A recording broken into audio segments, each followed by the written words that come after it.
Well, we have a quorum, so we'll make a start. Again, reminding members, those in the public gallery, to switch off mobile phones. They may interfere with sound recording systems, and the meeting will be recorded.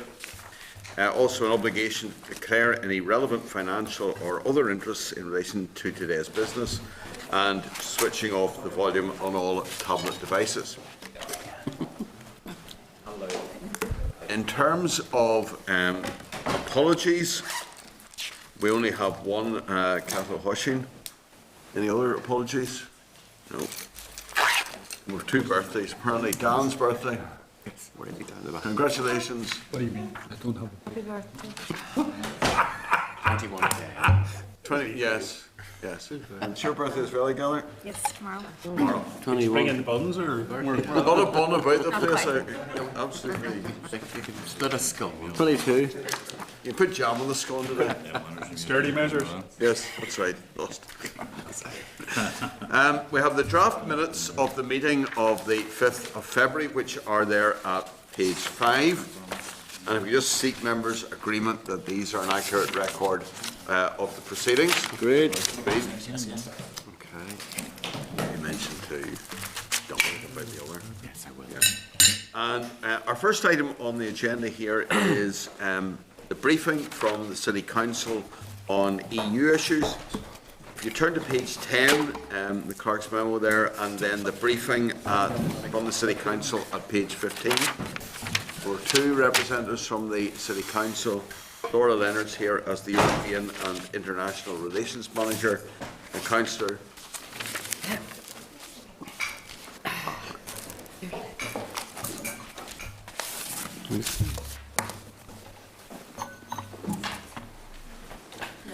Hello. We have two representatives then from the City Council, Laura Leonard, who's the European and International Relations Manager, and then Councillor Deirdre Hargey, who's the Chair of the Development Committee. You're both very welcome here today, and could I ask you to, when you get settled in there, make your opening statement to us about the Council's perspective on European matters. Thank you. I'm just going to start firstly then, and then I'll hand over to Laura. So just on behalf of the Council, just to thank the Chair and also the Committee for inviting us along and giving us the opportunity just to give you an overview and a rundown of the European unit within Belfast City Council. I know some of you are former councillors yourselves, so you may have a better idea of the work than others. I suppose informally as a council we began engaging in European affairs in and around 1989, and we were involved in a partnership with a number of other key agencies in the city at that time: the Belfast Education and Library Board, Probation, the Housing Executive, Making Belfast Work, and also the North and West Health Trust. And we became involved in an EU network around neighbourhoods in crisis, and that was around small funded projects of European funding trying to address some of the urban challenges, not only in Belfast but other European cities. And then in 1992, local economic development powers were transferred to local councils with very limited activities. In 1994 then, there was ring-fenced LED measure funding through the European Regional Development Fund programme. And it was at this time our engagement with European funding and European affairs was really kick-started. In 2004 then, after a business case within the Council, we established our European unit. And there were 5 priorities under that for Belfast City Council. The first was to maximise funding from Europe in order to draw down as much of that resource as we could. It was to disseminate any relevant policy or legislative changes that were coming from Europe that would have an impact on Belfast and on the ratepayers in the city.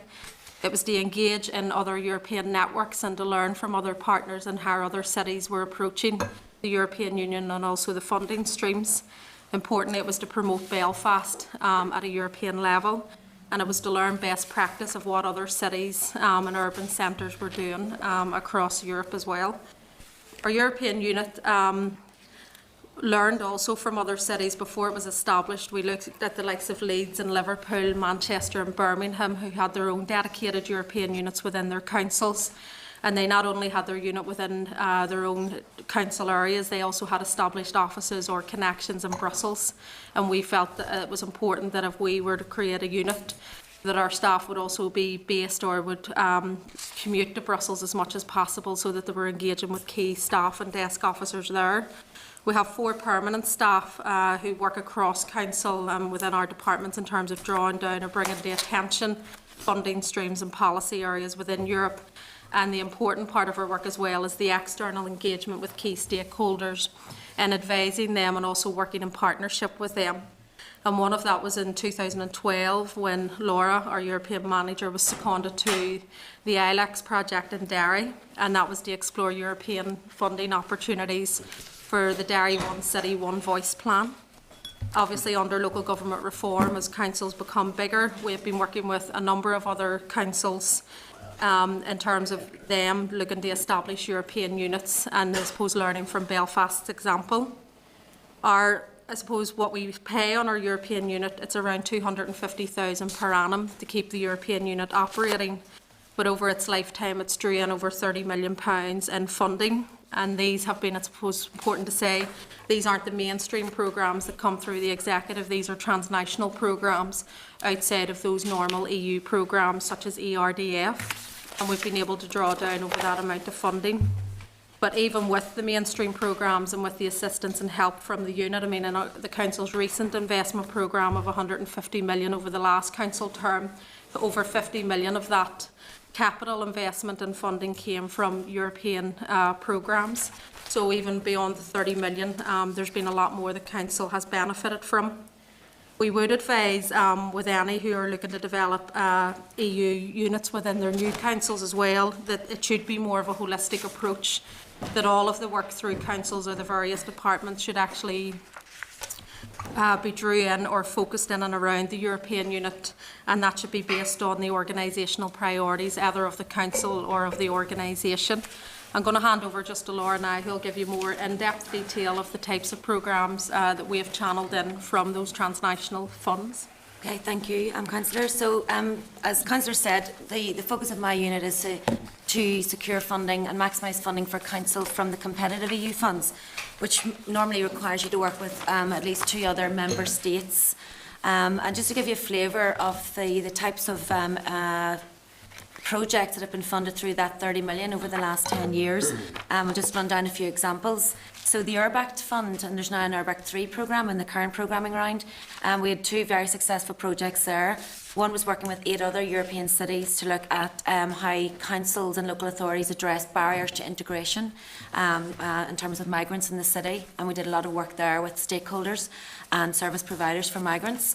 The other Urbact project was working with Belfast Health Trust, looking at health impact indicators for the city. You will be familiar with the coloured lighting now on the exterior of City Hall. That came from the, it's now Horizon 2020, but the Framework Programme 7, that came from funding there, looking at energy efficient coloured lighting.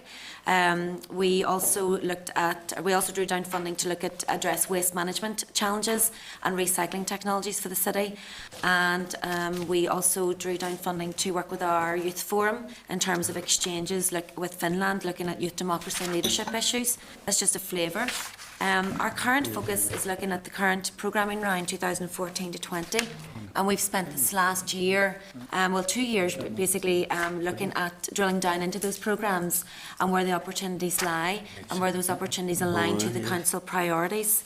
And we're currently developing bids around electric vehicles and energy efficient fleet development, youth exchanges, addressing alcohol and health issues in the city, developing our former city dump, the North Foreshore site, as a green technologies park, developing the greenways, looking at consumer energy and tackling fuel poverty, best practice in open data management, and looking at best practice in terms of culture as an economic driver, and also some capital funding to develop the North Belfast Cultural Corridor.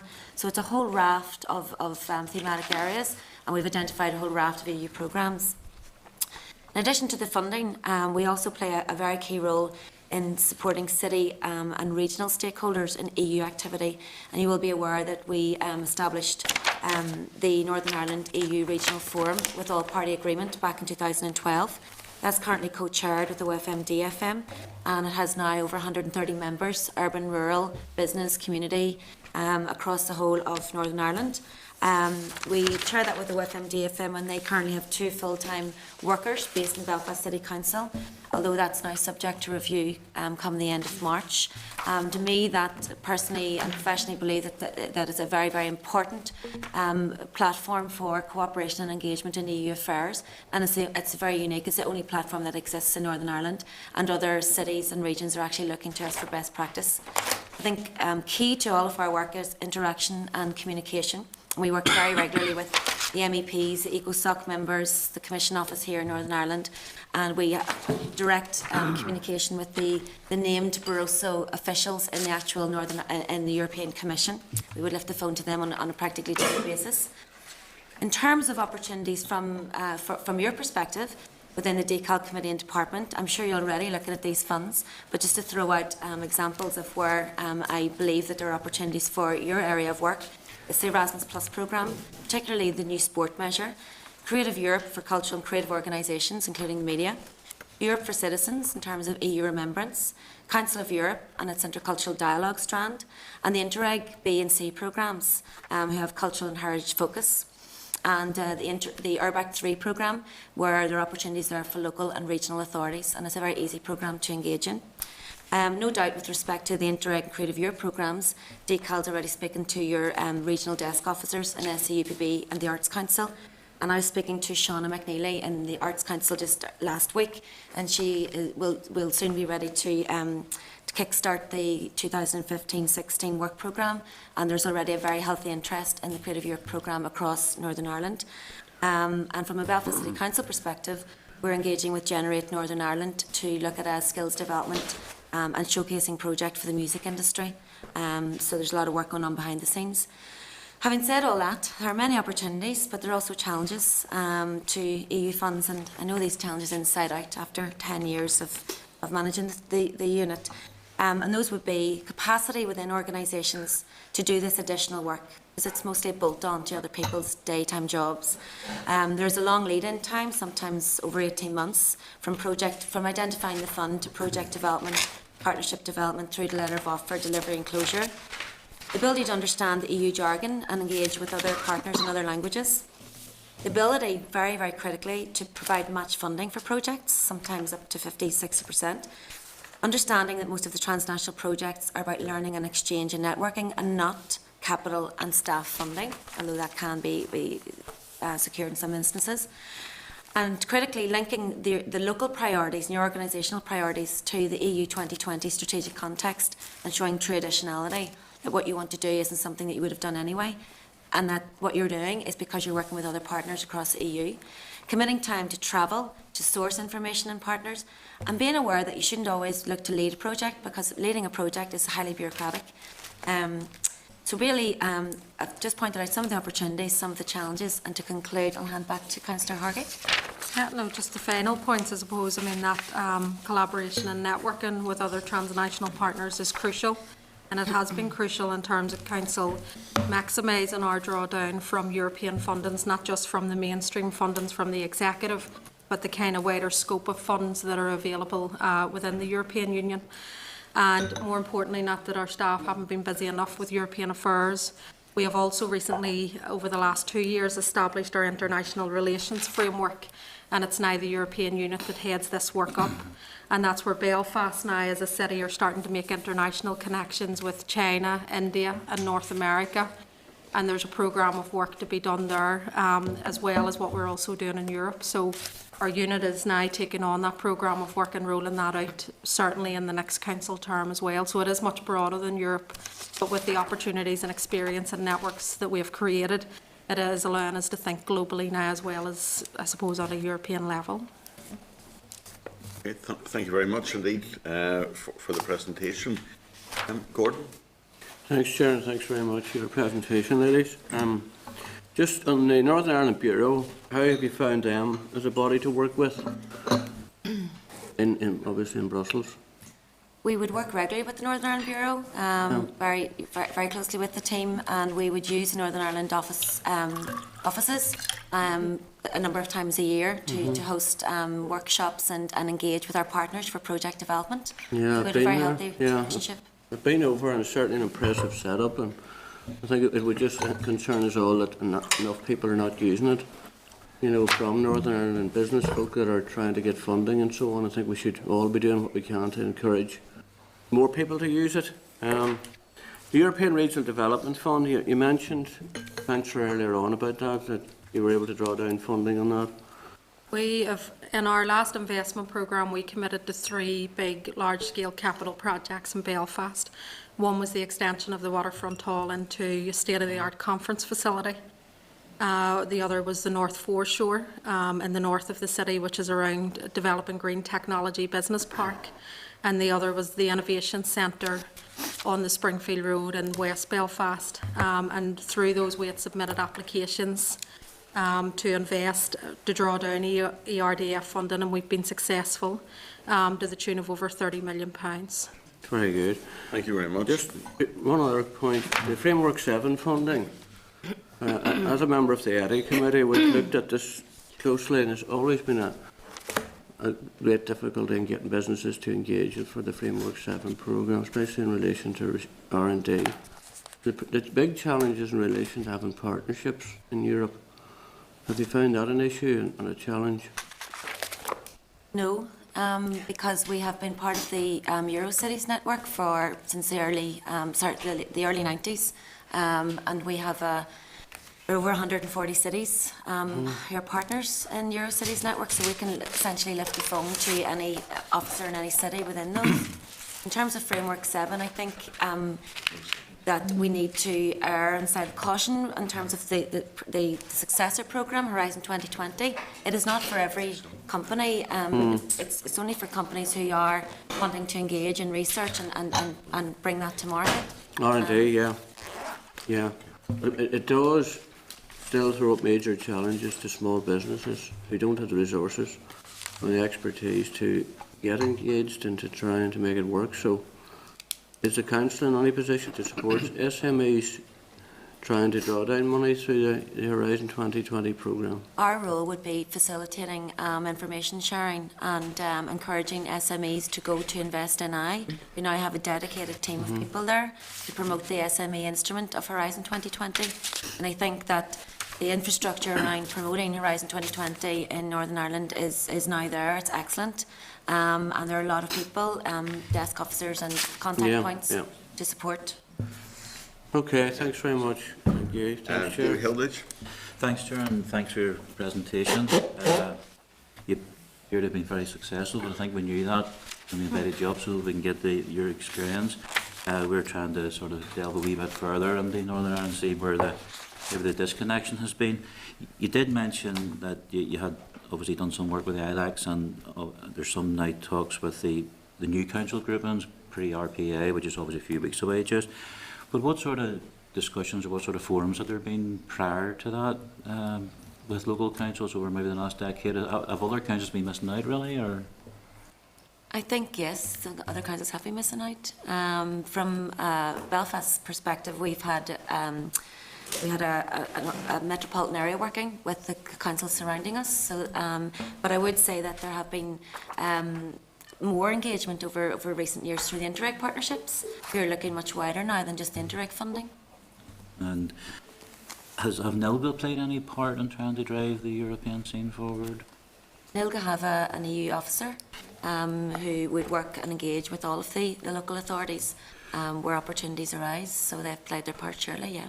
Thank you. And just finally, Chair, as far as the Department of Culture, Arts and Leisure are concerned, what's your experience been with dealing with that particular department in relation to that?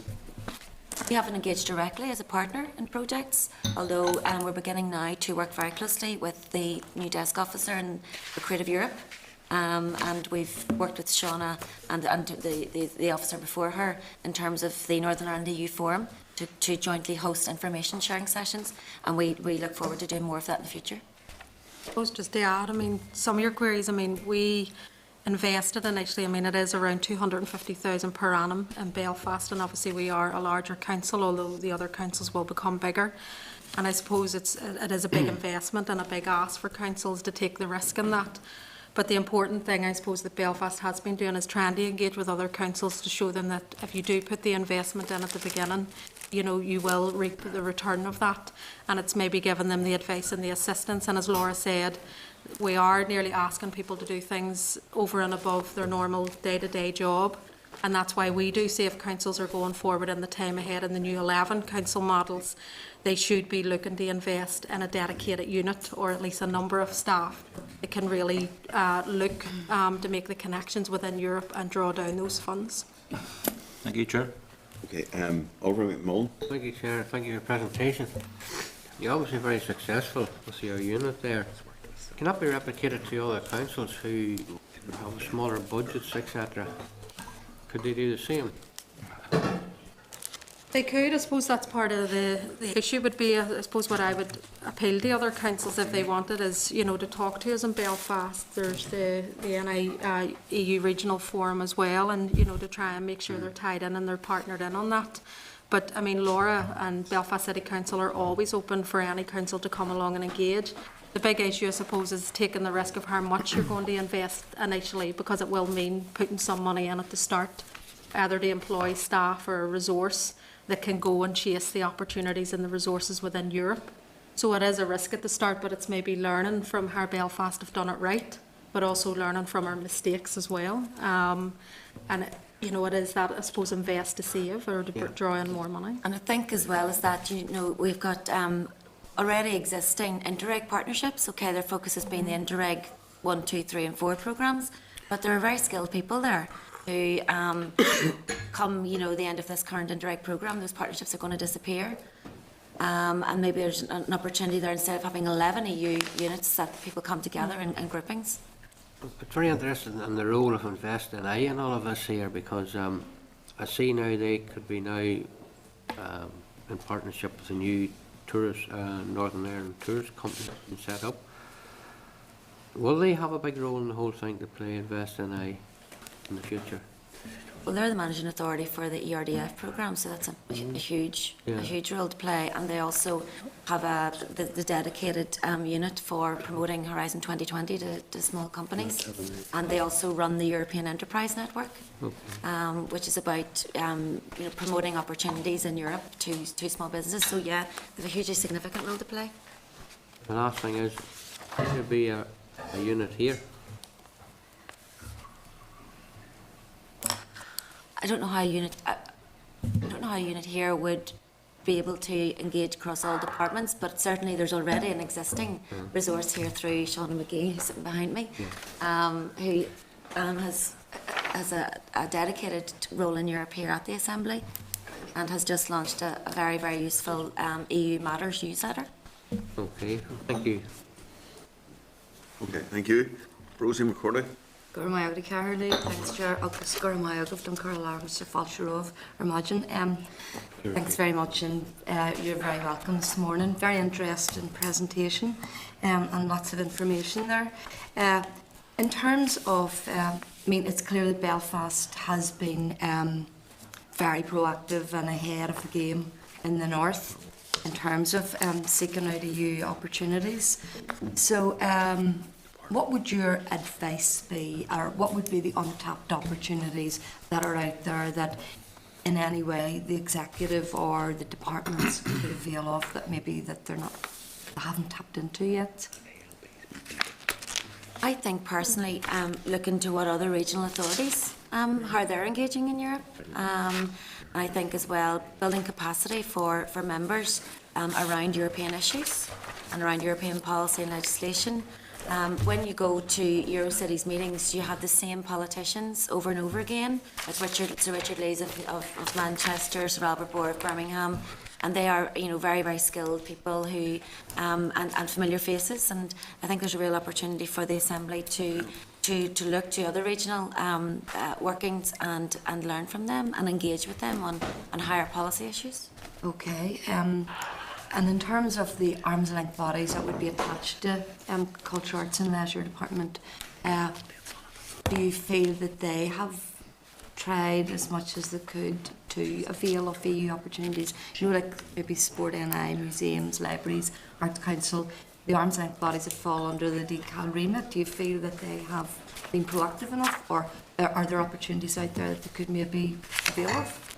I wouldn't be in a position to say if they're proactive or not, but certainly there are definitely opportunities in the new suite of programmes for 2014 to 20. Okay. And you mentioned the challenges that would face, you know, organisations or bodies or authorities in engaging and in trying to benefit from European opportunities. And you're talking about capacity and long lead-in times and stuff. What sort of support might there be, or where could people go to seek support? Maybe a first protocol might be to look at Belfast and see what you've done and not reinvent the wheel. But are there other supports out there, like you mentioned, Invest DNI? Yeah, there's certainly the Northern Ireland EU Forum that we co-chair with OFM DFM.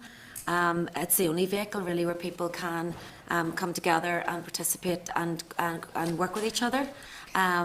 There's certainly other contact points for Horizon 2020, the desk officer for Creative Europe and the Arts Council, and there are, where we don't have regional contact points here, there are our UK contact points and the South of Ireland contact points. So there is a whole network. It's about people knowing what's out there. But there's also, I think, an expectation that organisations, I get an awful lot of phone calls from organisations who think they can just write, you know, fill in an application form and get capital money or staff. It doesn't work like that. These competitive EU funds are about working with other member states to do stuff that's additional to what you would do anyway. Okay, so, and it's about building Capacity and networks and yeah, knowledge and networks. I suppose that's really important. Can I just ask one final question? Just you mentioned the Innovative Centre in West Belfast. What would you say the benefits are for the people of West Belfast, given high deprivation levels? Well, one of the things is having an economic development opportunity developed in West Belfast. There's always the battle or the challenge around companies or sites like this being developed in the city centre as opposed to out in the neighbourhoods. That is an area obviously along a peace wall. It straddles a peace line as well in terms of the Shankill and the Springfield. So there is an opportunity to develop a space in which both communities which are socially deprived could have access to. There could be the potential employment opportunities, but it is important for council, and this is one of the things we're looking at with Invest, is that we connect now early with training providers to make sure that people have the skills and the ability to apply for the jobs that come from it.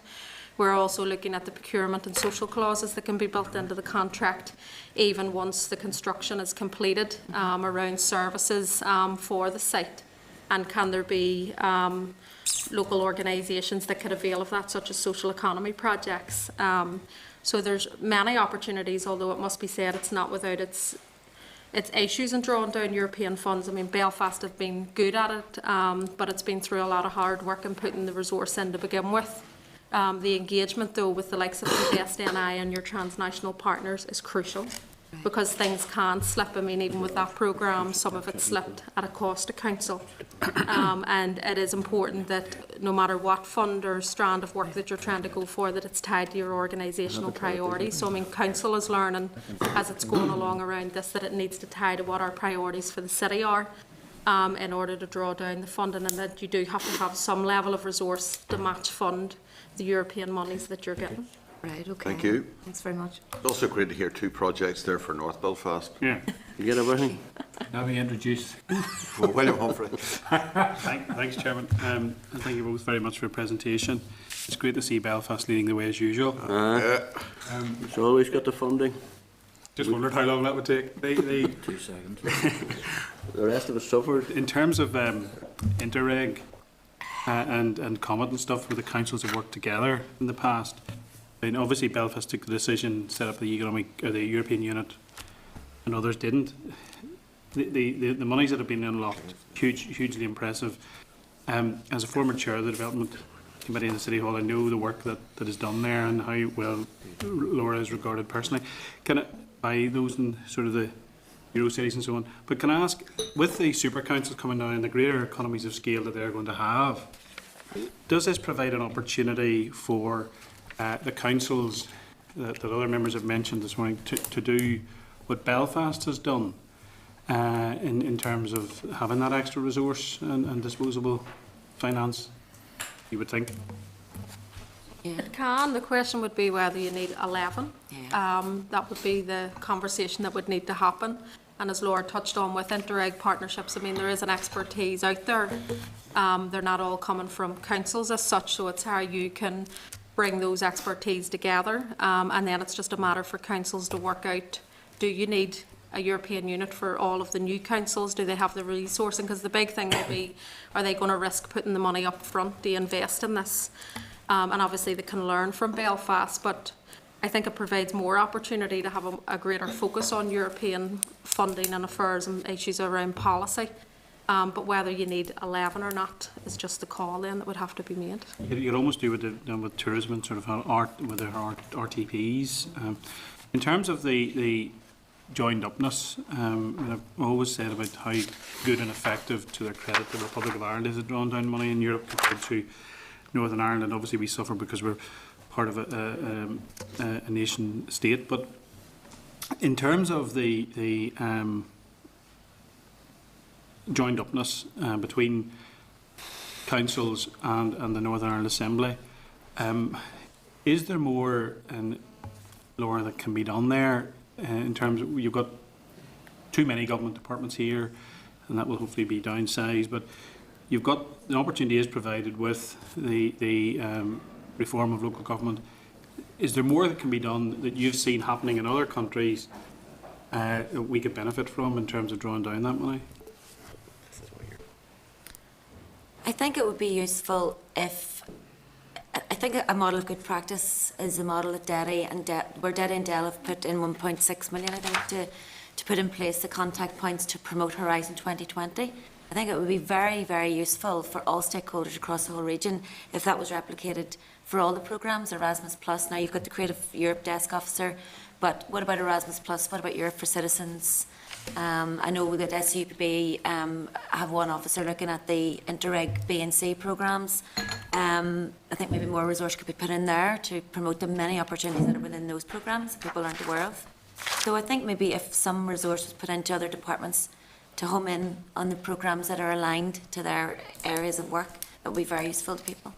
And finally, Chair, in terms of some of the opportunities that you're exploring, I'd be keen to talk to you about those, particularly with youth exchanges, alcohol and health issues, a huge issue. Will you be touching on drugs, because that is a huge issue in North and West Belfast and growing. And I would encourage the council to look at that, because that is something which is a real problem,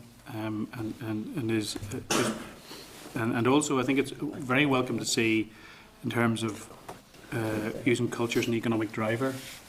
Over 50% of tourists are cultural tourists and will come to Northern Ireland because of the diversity, which is now seen as a strength rather than a weakness. And I think that's something which we need to progress and do in a joined up way between council and regional government. Thanks very much. Just on the second point there, in terms of culture as a regional driver, we've just been invited into a Eurocities project, but it's for cities and regions, where a number of cities and regions are going to come together to really drill down into how can culture be an economic driver. So we certainly would be open to partner with you on that if there's an interest there. Okay. Thanks. Thank you. Thank you. Leslie.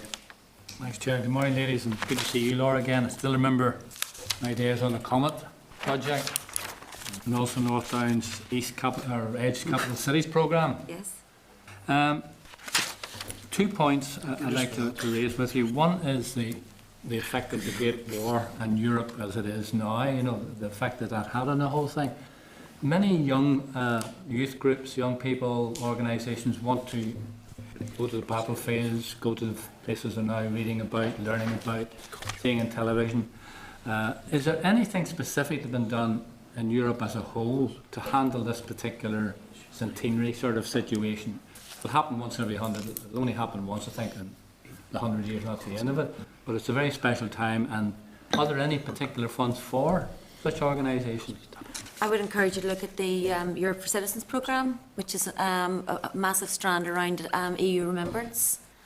I haven't personally touched into that because I haven't been asked to in council, but definitely that would be one I would advise you to look into, Europe for Citizens. And it doesn't really arise directly out of that, but a lot of these windows open very quickly, for bidding for particular projects in a short period of time. It's very difficult for organisations, I'm thinking now in the wider scheme of things, actually get organised perhaps in time to meet these things. Nothing new about that, that's been going for a long time. Are there any moves to try and remedy that situation? Well, two things. These programmes will run over 2014 to 20 with annual or biannual work programmes. So you can source right now what the work programme for Europe for Citizens is and when the calls will open and close. There will be contact points either at EU level or national or regional level. There isn't regionally for EU for Citizens. The Northern Ireland EU Forum sends out early intelligence when calls open or if partner searches come, because as I said earlier, I would advise you always to lead on a project. So we would send out around members of the forum, and it's free to join, early intelligence on calls and partner searches. And then of course you've got the Northern Ireland Executive Office in Brussels with desk officers who are there, who will be in a position to undertake any kind of assistance that you feel that you would need. The SMEs would have that difficulty, obviously they wouldn't know all this sort of stuff. No. And then those dates, you know, that you're talking about in the trailers, they do move, don't they? Sorry, they do move? They change the dates that they're talking about, particular projects. No, if a call opens and it's... No, but before it opens, you know, have you got like a trailer of projects or work programmes, it'll probably be at that stage, to try and identify when the opportunity arises, to actually fix a date and time. Yeah, well, yeah, that's a fair point. There's the Northern Ireland liaison officers, as they're called now, in Brussels, have produced a new gateway to EU funding. The people, and that outlines when calls will open and close. We do that specifically internally. That's my job to know that for Belfast City Council and often for our stakeholders. But the liaison officers in Brussels have produced a new funding gateway, and I would encourage people to look to that and address them directly. Thank you. Okay, thanks, Donald. Russell McCray. Thank you.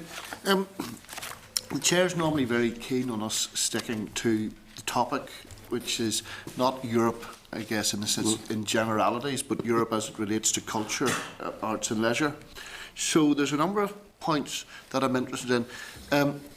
What would you say was your closest city partner? You talk a lot about European cities. Who do you work closely with? Bangor. Bangor. Is it in Europe? It really depends on the project. See, if I was picking up on some of the points that you said, two key things. One, the benefit of having a dedicated unit, because my experience of Europe is it does take a long time to build relationships, and there's a danger that we tend to send people off on junkets, not you of course, but that you send people off, and by that I mean people go along, they learn something, but then they're not going the next time, and so they haven't been able to develop on the relationship.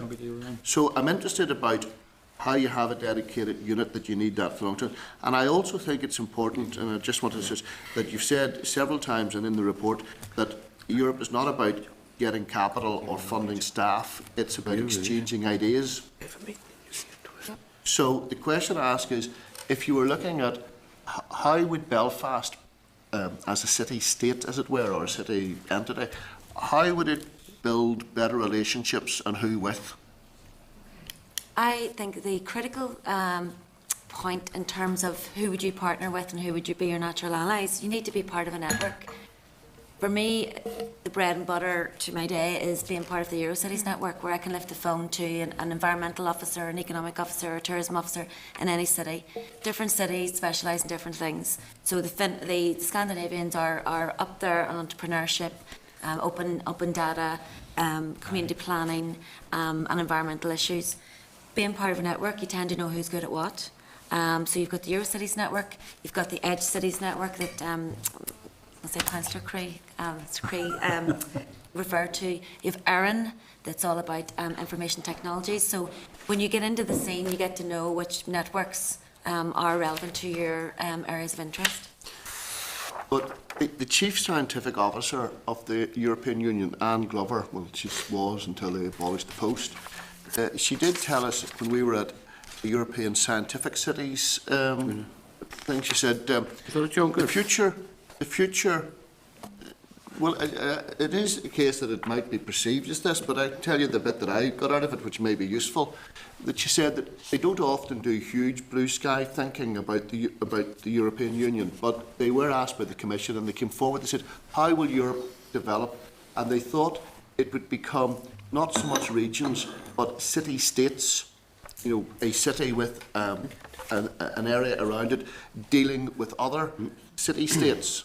So, I mean, I went to Bremen and to Bremerhaven, and what I was discovered is they used to do a lot of shipping, like we used to do a lot of shipping, and there were these issues. And you also had people like in the Northern Ireland Bureau over in Europe, they were very closely aligned with Stuttgart, not the region, but Stuttgart, the city.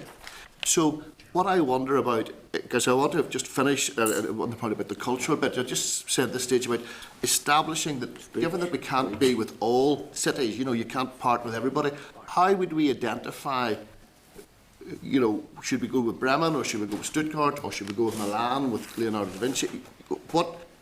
What process do you go through to identify partners for the longer term? Part of it, well, some of it gets back in this as Learning for Belfast, is identifying firstly our organisational priorities. So it's saying what is it that's good for Belfast. We do look, sometimes we would partner with cities that are similar in size and makeup and I suppose age ranges, etc. Or we go with cities that are more innovative, that are coming up with the kind of blue sky thinking.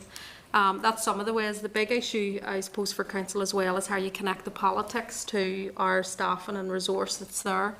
And one of the things that we have done and that Laura has laid on is creating EU champions within all of the political parties, because the consistency in terms of establishing the relationships in Europe is important, because you could be running about looking for everything and do very little. So Can I just ask you just to comment on this bit? Because we're dealing with culture. yes. And I do think it was touched on just in the end that what the cities were saying is what made a successful city and attracted inward investment was the strength of their culture and offering. Yes. In other words, museums, places to eat, these areas. And that's why I'm not sure that you can do it with 11 councils. You do need to have a regional champion that concentrate these areas. But we seem to focus quite a lot on Horizon 2020, which is researcher, but I'm not sure that we shouldn't be doing a bit more on Creative Europe and building of those. Would you have an opinion on that? Yes. I think a very good job has been done on promoting Horizon 2020, but it has led to high expectation among organisations for whom the programme isn't relevant. Correct. If I would get phone calls, can you get me a Horizon 2020 form and fill it in for a new barn roof? So, you know, random kind of requests like that. Horizon 2020 will serve a very useful purpose for our academics and our companies who want to do research and bring it to market. And our scientists and all of that, and you know, there's no doubt there are massive opportunities there, and we have about 5 bids underway. I think what you need to do to be successful in all of these is to do your research. If you have, and it begins with what Councillor said, what are Belfast City Council's priorities, and why would we want to go for additional money? And to go for additional money, you have to work with other cities. Is that worth the bother? And which cities do you pick? You do your research to see who's good and what. So my final question, just taking on that, would be, because obviously we could talk at great length, but you do have the European City of Culture coming up again 2023, and I just wondered if Belfast, given that there is a 6 or 7 year lead into it, even being part of the process, I mean, you know, it might be difficult to get it a second time given that we got it in 2013. But I just wonder, does Belfast have any plans to at least be part of that bid process? They're very different. That's the UK City of Culture. The EU is completely different. So it wouldn't. So this is the one that says that UK is able. So okay. Well, do we think we could go for the European City of Culture? I mean, that would be quite an interesting thing for Belfast, I would have thought. It hasn't been discussed as yet, but I'm sure it's something that we wouldn't rule out. Well, I just leave. I do think just the finish that Horizon 2020, 70% of the funding ends up going to the universities. It's not really an SME. I mean, there are things, but the cultural capital that we have here in terms of our museums and all sorts of interesting things that we've got, I think we should be building upon that, and I would like to partner, if anybody's having a look at how we would start the work on that long-term project. Thank you very much for your answers. Thank you. Dominic Bradley. Thanks, sir. Morning. I see you have outlined there 9 possible opportunities under the 14 to 20 EU programmes. I just wanted to ask you, were they determined by the programmes themselves, or did the Council identify those specific themes, and if so, what process led to them? Very simple process. I just give it a bit of thought in terms of if I was in DCAL department or any of your arm's length bodies, which of the current transnational programmes would I look to? And just through my knowledge of the programmes, I picked those as being, you know, obvious programmes that you would look to for securing funding for culture, promotion of culture.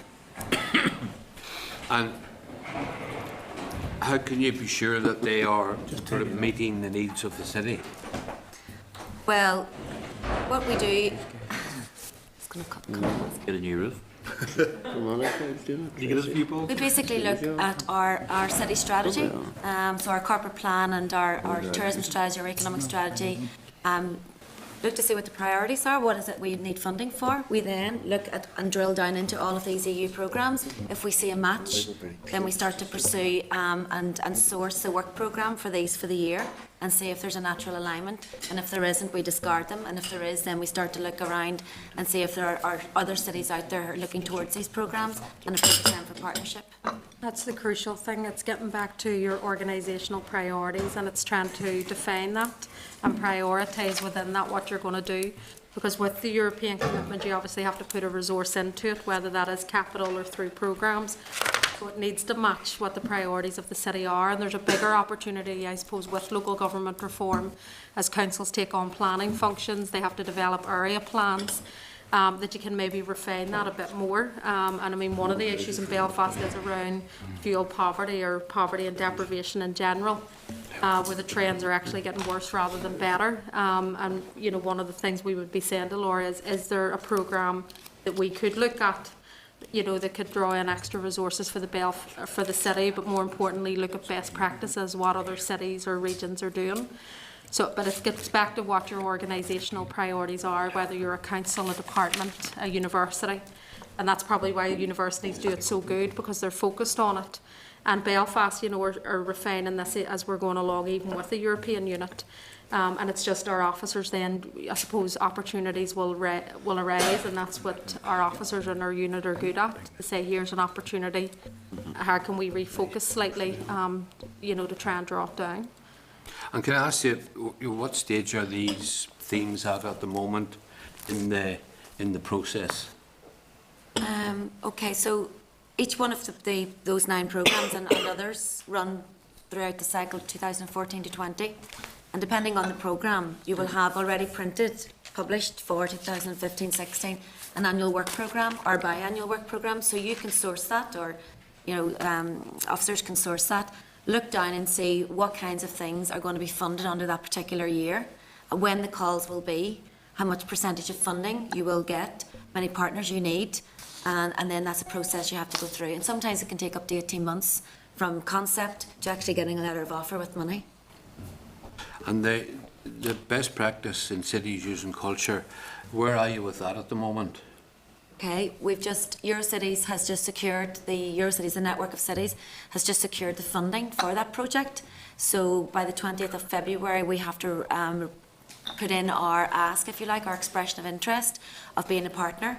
And then they will call a meeting of the interested cities and regions and define a work programme. And then it goes from there. Okay. Thank you. Thanks. Thanks, Chair. Thank you very much indeed for the presentation and for the way that you dealt with the questions. And it clearly is an impressive record that the department has within the council and the council as a whole indeed. So well done, and we appreciate that. Thanks for your time. We'll just save some of our newsletters. Okay. Okay. Thanks for your time.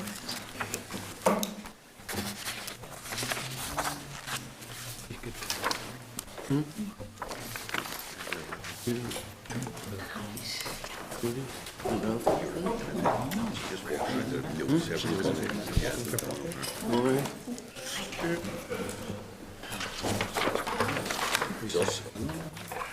also got a good.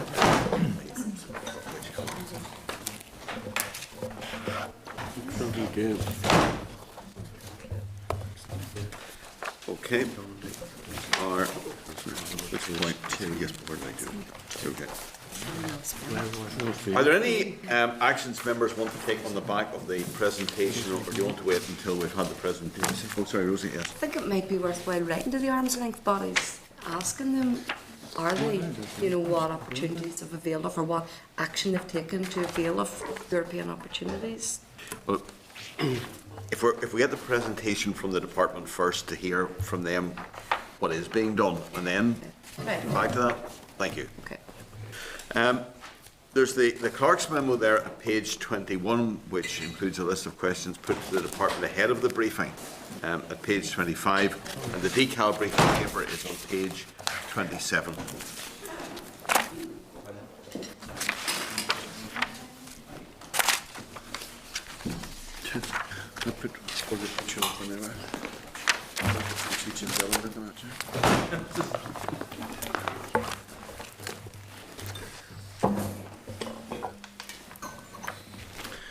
And welcome Angela McAllister, the head of the Arts Branch, and Michael O'Dowd, the head of the Finance Branch.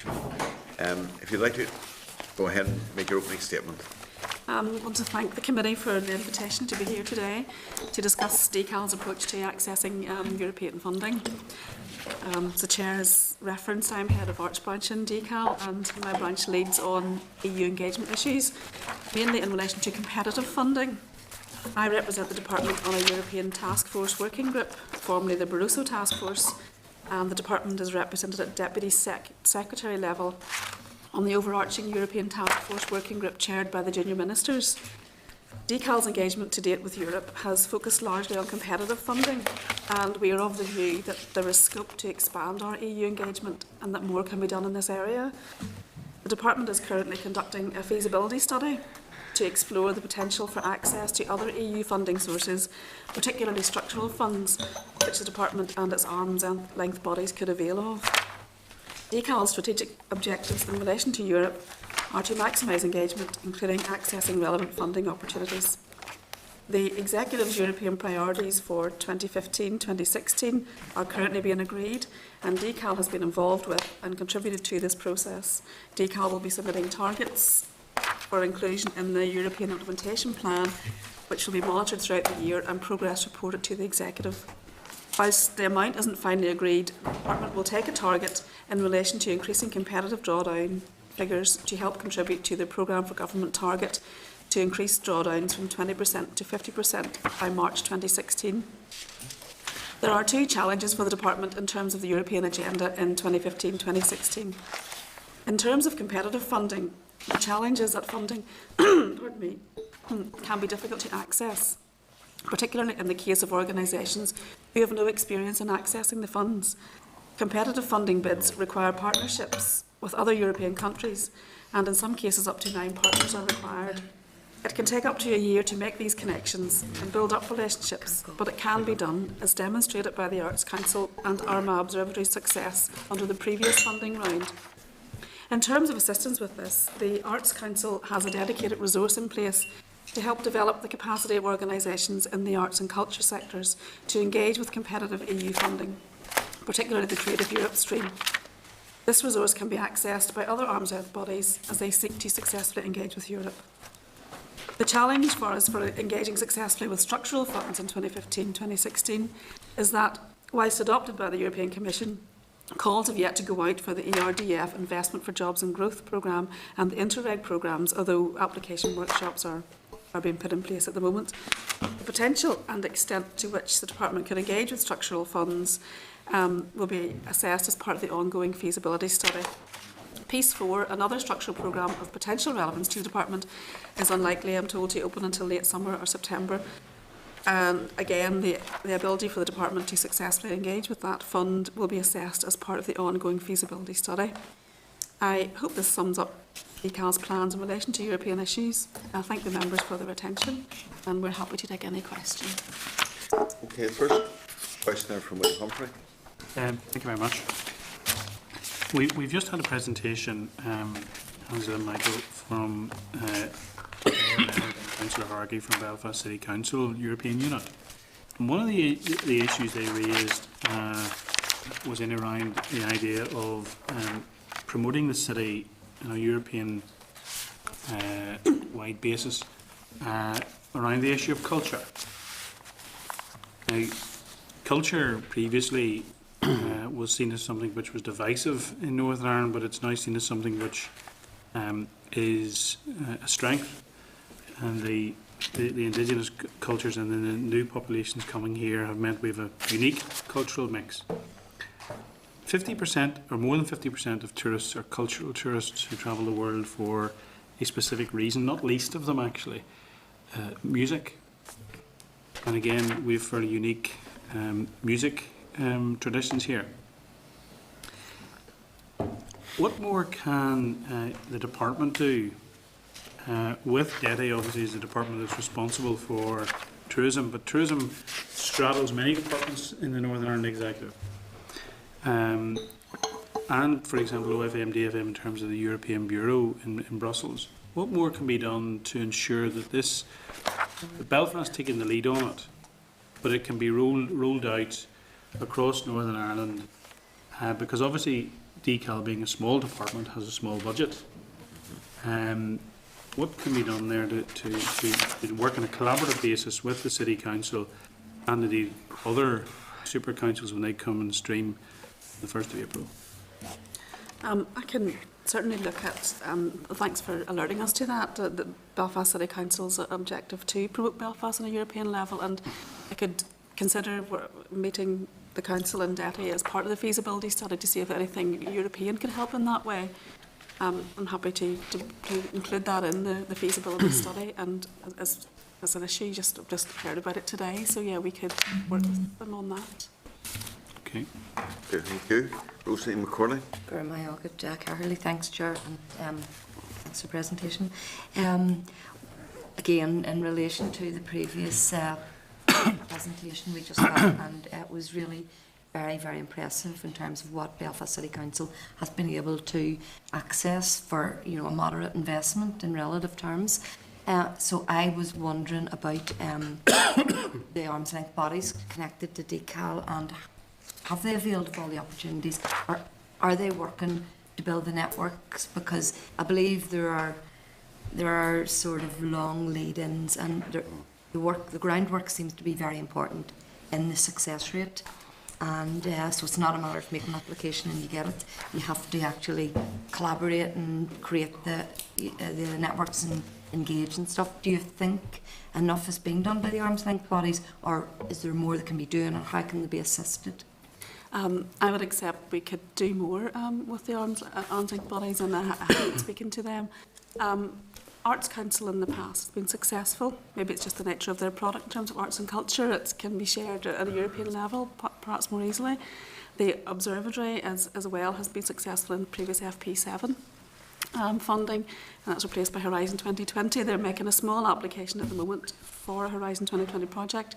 Sport NI, and I've discussed it with Sport NI colleagues, have tremendous potential, I think, to access the Erasmus Plus programme. So this feasibility study hopefully will highlight opportunities which need to be taken forward. Also, the department is now seeking to mainstream EU engagement in its individual sponsor branch areas rather than it residing within arts branch. So you will see the officials in other areas then taking the outcome of the feasibility study forward. Okay, can you tell us a wee bit more about Erasmus? Erasmus Plus is a competitive funding stream, and for the first time this year it's about education really, and normally it was awarded to schools, the formal education settings. For the first time this year, I think it's a funding programme of relevance to DCAL. It's informal education now. You can get funding for children or young people perhaps not in the education system. So DCAL had an EU seminar in October, and we had a speaker from Erasmus Plus, and there was some interest from our ALBs, particularly Sport NI, and they have worked up, are in the process of working up an application to the programme for outdoor sport, I believe it is. So it is showing, educating children in a non-formal setting through the medium of arts, sport or whatever, and they are learning and increasing confidence, and not in a formal setting, and that seems to be for the first time this year, so hopefully that will take off. Would small sporting clubs and organisations be able to avail of that? Yes, as long as they're properly constituted in that way, they had a board, just the normal. Yes, you can. I know your presentation previously, the Northern Ireland European Regional Forum would be a good resource for those clubs to become a member of. It's free, and then it's a really good information dissemination resource, that the Regional Forum. Just, thank you. could I ask, the Northern Ireland European Regional Forum, what sort of, got 130 members or something was mentioned. Are those representative organisations, or could an SME join as an individual business? Could a sports organisation, or what are the rules about, or are there any about membership? I'm not aware that there are any rules. It's Belfast City Council, I know FMD FM. I get invited to events, and I would look for the relevance of those, but I do see that at any event that I go to, there are SMEs and organisations there, like from the voluntary community or even private sector. So it's not just a government led. So yeah, it would be useful to, as I say, information dissemination. It's okay, good. thank you. Basil McCrae. Thank you. I've been on an Erasmus programme, so it's not just for children. No. And at least it wasn't whenever I was on it. I did actually make the programme available to every MLA in Stormont. I wrote down and said to it, and I just said I found nobody else took it up, but I found the experience really informative.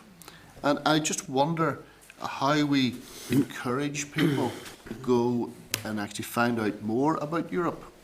Would you have a view about how we would go about doing that? Because there's a feeling that Europe is something to do with Horizon 2020, but not much else. Yes, and that I'm finding that in engaging with the ALBs, that there is a sort of a psychological barrier there almost. So we all have like a collective responsibility, and we are. I'd be happy to share the outcome of the feasibility study, any recommendations that's coming forward. Do you actually have any form of budget within the department for building European links? Because the previous presentation indicated that you needed to have some sort of long-term commitment to it, and I'm not sure that the ALBs would be in a position to do that. Does the department have any resources committed to Europe per se? Well, I think Angela forms a lead role, but beyond that we don't have a dedicated budget for EU affairs. See, I am just struck by, the Creative Europe programme, which came into effect in 2014. What connection has the department got, or interaction with Creative Europe? Creative Europe, the Arts Council, they are the Creative Europe help desk. They're the regional contact point for the UK, and they have a dedicated resource in place now. So I would, as a sponsor, branch responsible for the Arts Council, would have direct links with the Creative Europe programme, and all the information and workshops are hosted by. But just to be clear, that's the Arts Council doing there, but what does the department take a view on Creative Europe? Because it seems to me it's a counterstrand to Horizon 2020. This is another big programme, including sporting activities as well. What is the department's interaction with Creative Europe? It's through the help desk in the Arts Council. That's a formal route, and that is the established procedures. I mean, I can liaise directly with Creative Europe, but it wouldn't be as productive as going through the dedicated officer. Do you not think, though, that given that we've got a target about increasing our drawdown of competitive funding, as a part of our programme for government, that the department itself ought to be taking the lead in this issue rather than leaving it to an arm's length body? Well, we are looking at that through the feasibility study, which could recommend more resource is dedicated to EU issues centrally in the department. Moving on, has the department engaged in any discussion about broadcasting rights? Because obviously spectrum things will come in as a part of discussion, and they don't have any respecters for boundary, for borders. So, do you engage either with other European countries that which we have a land border with on television, broadcasting rights, copyright? Yeah, we are aware of the EU Commission's work plan for 2015, which includes that cross-border and cross-member state sharing of the audiovisual. And Northern Ireland Screen and the Department are aware of the plans for this for 2015 in that area. And we do have that engagement through the European Policy Unit in OFM-DFM. But in terms of, we have a very thriving screen production unit here. Is probably one of our real unsung heroes. I mean, do you take the lead in that and trying to get that across to Europe? What's your engagement with? I can remember NI Screen and whatever it is in regard to these issues about promoting Northern Ireland in a European context. We seem to have great product, but we don't export it. We have a cultural platform in Brussels, and that showcases the talent of here and Good Vibrations. The movie was showcased in Brussels, so that's our cultural platform for highlighting and showcasing. And Northern Ireland Screen are very engaged and proactive in that regard. Also, under Creative Europe, there's a media sub-programme, which Northern Ireland Screen are considering working up an application to bid for like an audience diversification project, again raising profile in Europe. Okay, thank you. Thank you. Dominic Brandley. Thanks, Chair. Good morning. I just want to ask you, have you had any engagement with the private sector or the third sector, or both, on EU funding and policy? No, not directly, no. No, do you intend to, because there may be opportunities? Yes, we would work through our ALBs, and they would have funded clients. And in terms of the Arts Council supports who distribute lottery funding to those organisations, we would be asking them to assist with drawing up potential EU bids, or at least becoming a partner, because sometimes that can help raise your profile. Do you intend having any sort of conference supported by the department to include the arm's length bodies and their partners to raise awareness on European funding? Well, we had a conference last October, but it was restricted to ALBs, and so I take the point if we're maximising and moving forward with more conferences, that we should extend that to the third sector as well. And can I ask you, have you had any contacts with Scotland, Wales and South of Ireland regarding opportunities for EU funding? We may identify that kind of working through the feasibility study. I can speak in terms of Creative Europe, that the Arts Council here and the Arts Council in Ireland is working up a joint application or a partnership bid to the Creative Europe Fund, so that they're making those links. And the Creative Europe desk, which is based in Arts Council, they have links to the Scottish Executive and the Welsh Assembly, and they're the lead points in Creative Europe. So that linkage is for that particular funding stream. And what we mentioned there, you intend having another conference which will draw in more stakeholders and partners? Yeah, there's a series of as part of your responsibility for discharging the Creative Europe funding streams, you must have workshops. So I'll make sure that we extend that membership to those invites to other organisations. No. And are there dates set out for those? There are dates, yes. Mm-hmm. Okay. Thank you, Chair. In terms of those events, what sort of organisations would you, or what database or invitee list would you be working with? We would funded clients of the Arts Council and the voluntary communities, a list of voluntary community organisations in the area, and Belfast City Council as well through the European Regional Forum would share details with us as well. It's very difficult to include everyone. Oh, yeah, appreciate that, yeah. You'd book in Windsor Park. David Hilditch. Thanks, Chair, and thanks for your presentation this morning. Carrie Granger. I'm not so sure it's a great story to be told by the department this morning. I think there's a lot of work to be done on the European front. I do appreciate that the Arts Council have drawn down a degree of money. Obviously, the committee has a remit of sport as well, and sport seems to be moving more onto the platform in Europe nowadays. Are we geared up for it potentially from a department's point of view, other than trying to maybe push it to Sport NI or other arm's length bodies who themselves are under pressure? Because as we've heard from a previous delegation, that some of these European responsibilities are bolt-ons to other jobs. So with the idea that sport's going to play a more pivotal part, are we geared up for it? I believe Sport NI are geared up for it and committed to it.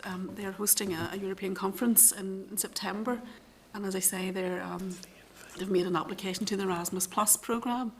But I take your point that there needs to be a dedicated resource to push it forward rather than it being an add-on, and perhaps the feasibility study may or may not conclude that. If you're taking it seriously, then there needs to be a resource behind it. And a lot of strategy and policy and delivery moving forward will lie with the new councils. Again, has there been any discussions or forward planning in relation to that? We are a partner in the community planning of the councils, and there's a resource within DCAL who will be working with the super councils in developing their community plans. But it's at an early stage, I would say. Okay, thank you. And I think, Chair, we do have to follow this up in a more robust way as we move forward.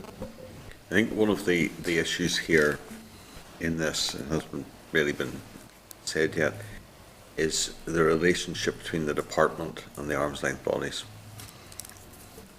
And when the department was set up, what was the nature of that relationship? How arm's length is arm's length? And there are questions there about, do you just, right, it's museums, over to them, we give you a pot of money and you do it. It's arts, there's a pot of money and do it.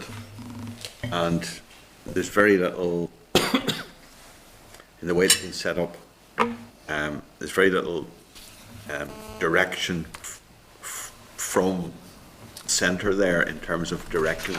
And if direction was given, would it be welcomed? That's the other thing. It's a two-way thing, because an ethos builds up over a period of years, or a culture that says arm's length, hands off. And therefore you may not get the right or the response you would hope for. So with all the restructuring that's coming down the track, and whatever happens, I think that's something that needs to be fed into that reshaping of departments about relationships with arm's length bodies. Sometimes there's a tendency for arm's length bodies to become an independent republic, which is just an issue. Gordon? Thanks, Chair. Thanks very much for your presentation.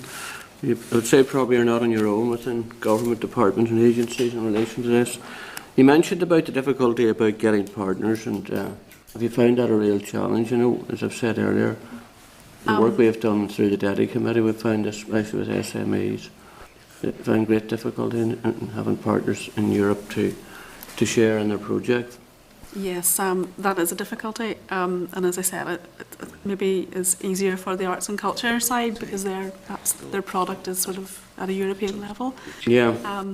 That's maybe why Arts Council is. So it is difficult. We do send out partner search calls, and we do, through the European Regional Forum, we would disseminate that, and we're trying to encourage organisations or ALBs to even be a small partner. First of all, just part of the project at the table, not necessarily in receipt of funding, it's about raising profile in Europe as well, and we do try to maximise that, the Brussels platform that we have out there through the non-line executive office out in Brussels. The Bureau? The Bureau, yeah.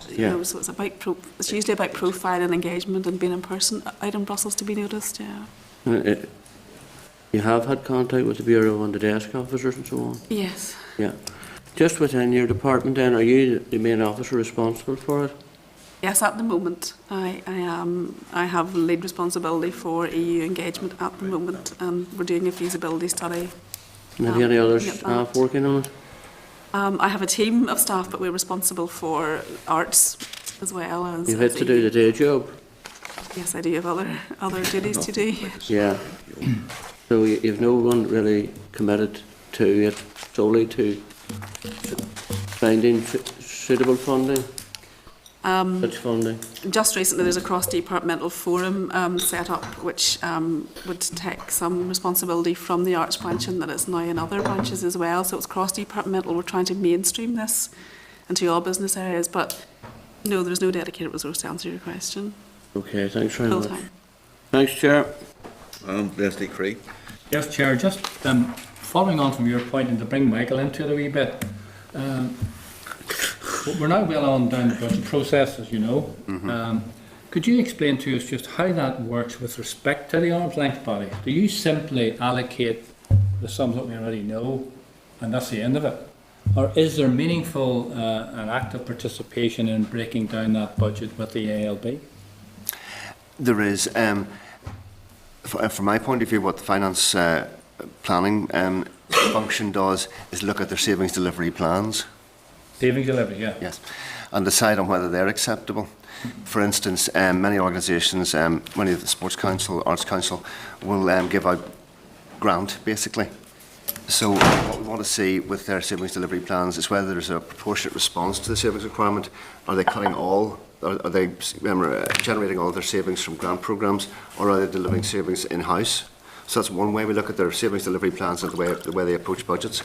On their business plans themselves, for instance, I think the sponsored branches also scrutinise or use that tool to scrutinise the activities and behaviour of the sponsored bodies.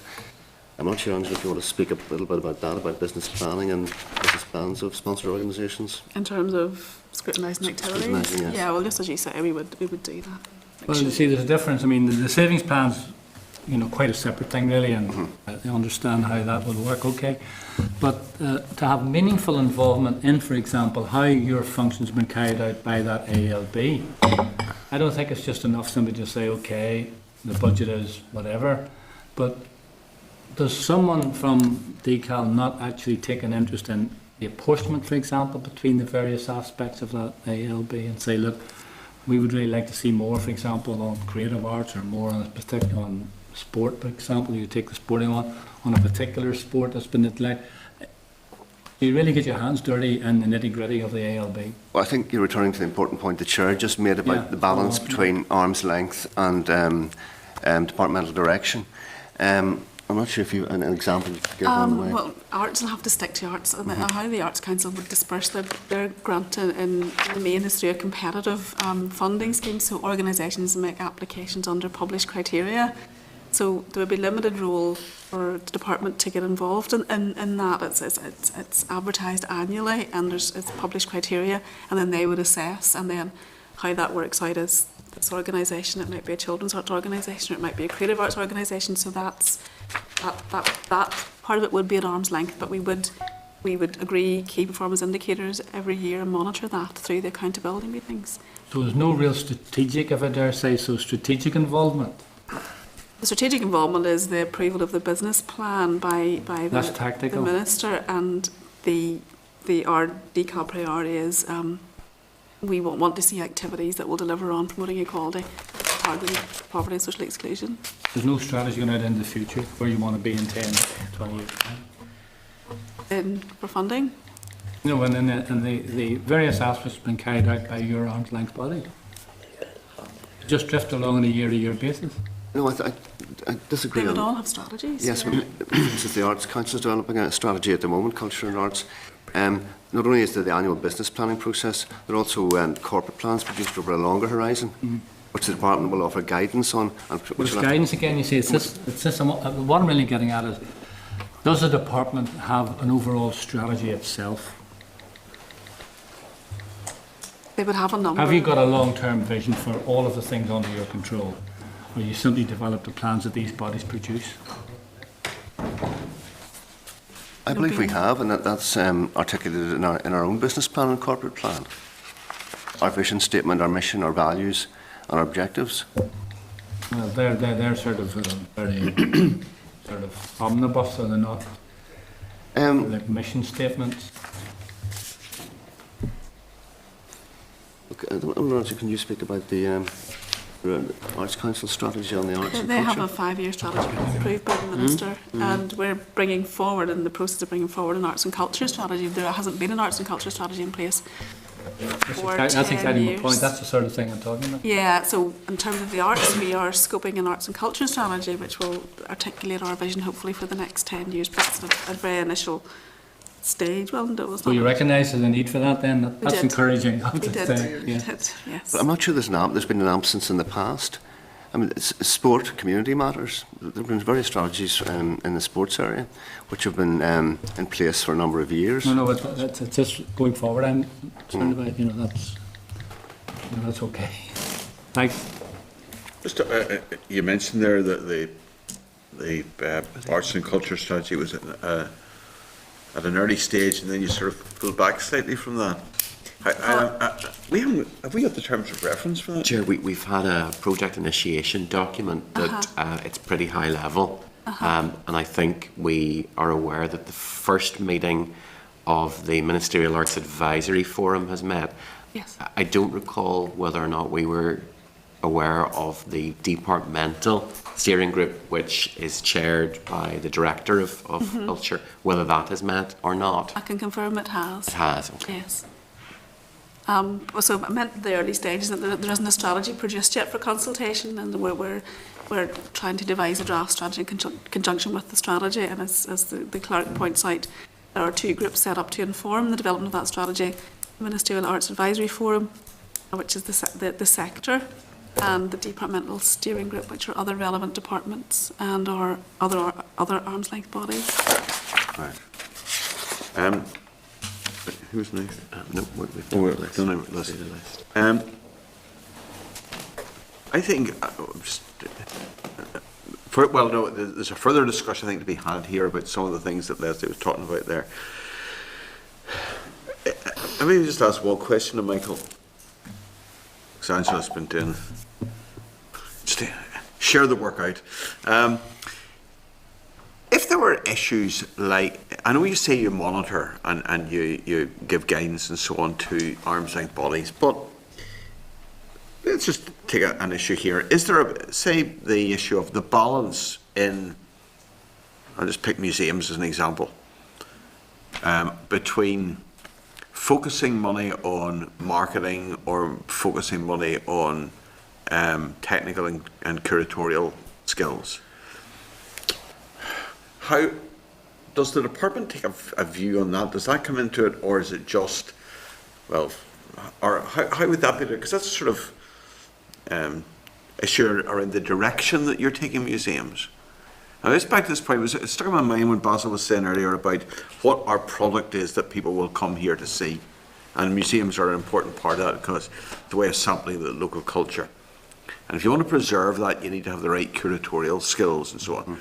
Sometimes I get an impression that there might be more focus on, let's have more square inches of whatever it is, paper adverts. But you can have all the advertising you want, but if people don't actually get the product, they'll be disappointed. And is that the sort of thing that the department would look at?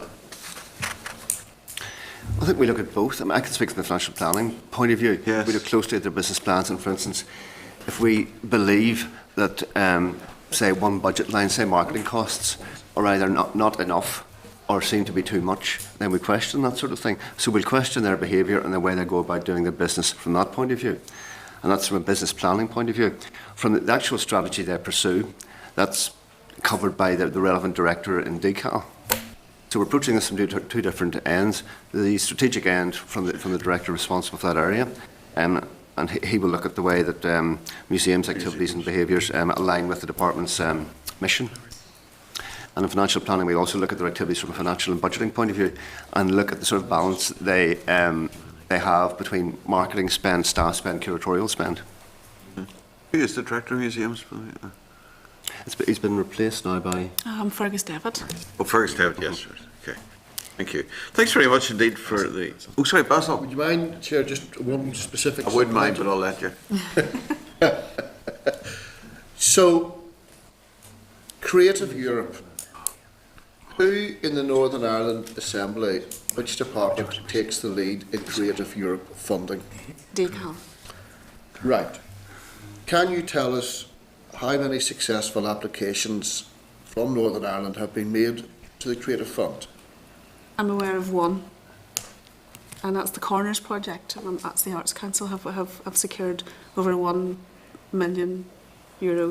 So, I'm looking here, and I'm sure the committee won't mind sharing, or at least we'll ask you to do it, at a research document that details a large amount of funding proposals that have come in, and it reaches the conclusions that this is on a UK-wide basis, that the UK has a much lower success rate than the Republic of Ireland in getting projected proposals for funding, and that most of the projects are London-based. Now, given that Decal take the lead on this, I would like to understand what leading you're doing. I understand the issues politically from committees and the OFM DFM committee report that there's a need to benchmark and at regional level, and Decal will be attempting to benchmark the Creative Europe at a regional level. So, can I just say to you, we don't want to be hard on individuals that come before us, because we know that you've got plenty on your plate. But the trying to draw down funds from Europe on creative industries, Creative Europe, is your responsibility, and it seems to have been either hijacked by OFM DFM or somebody else, because we are not at the races on this. And I just would say to you, I'm sure you'll get a letter from the committee, I just think that you really need, as a department, to get your head around the fact that other people are drawing down more funds in an area that we have international expertise. This cannot be right. well, Creative Europe is just a fairly new programme, so I would be surprised that there's meaningful conclusions already about benchmarking, but I'll have a look at that. I think one of the issues here is that we saw earlier, if a council has a person who's there full-time, doing nothing but Europe, it pays handsomely. In other areas, it seems to be tagged on to Director of Arts and whatever. And that's not fair on the staff. It's showing a lack of recognition of the potential, the opportunities that's there, and it's also failing to, I think, it's diverting the person who's got a core job away from that onto other things. There's enough to do to do the core thing. I think it's across departments.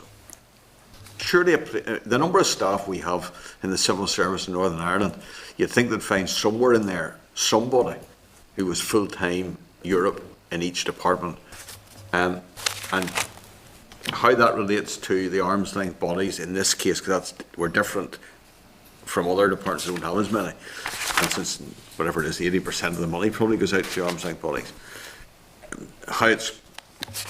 What the relationship is between that person and the department and the arm's length bodies, I don't know, but there's something in there needs to be done. And that's, I'm saying that because that's the next tier above Angela in the department. Yep. And we need to get to the bottom of that. But also that other area we're touching on about the relationship with the arm's length bodies in the context of the change with departments coming up. I think before that's all done, we should be actually saying something about learning the lessons of the past so you don't repeat the mistakes of the past. Could I thank you both for your help this morning, your presentation, your answers, and we appreciate the work that you do, and we realise that I think we've indicated there at the end what we see as the difficulties that there are and the problems here. Thank you, Chair. Thank you. Thank you, everyone.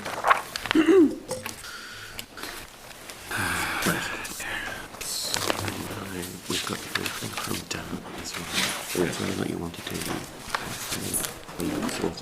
do? William? Yes.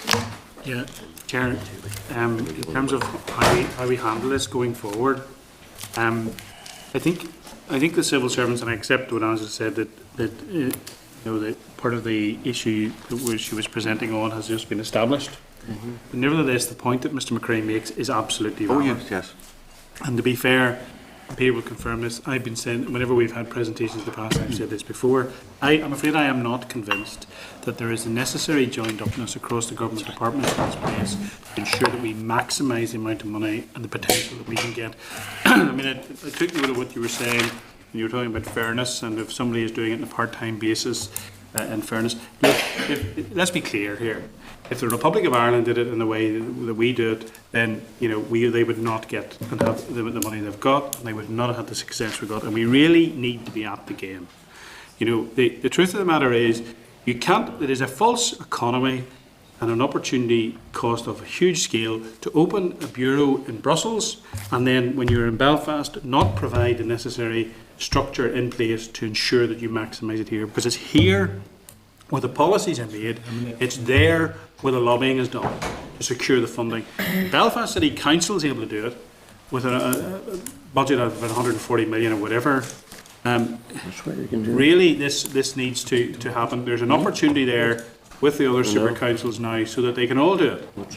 And they whether it is the 11 of them or whatever, I don't know. But as well as fairness and opportunities being missed and all of that, it shows a lack of competence. And really, for an investment of £250,000, Belfast City Council has managed to secure and draw down 30 million. Absolutely. Now that in itself speaks volumes. That's what we as a government need to be doing. But Chair, it's not just competence, which that's obviously a salient point. The awareness is a question mark on it. They don't seem to even be aware. And that concerns me, because unless you get that awareness, you're not going to get it. It hasn't been prioritised. Yeah. Maybe if we took... Yeah, well, we've got Rosie's proposal as well, and Dan's got a presentation then about... if we take the presentation, then we'll have all the information, then we'll come back to the issues that have been raised. Thanks, please. Oh, that's Christopher. March on the researchers.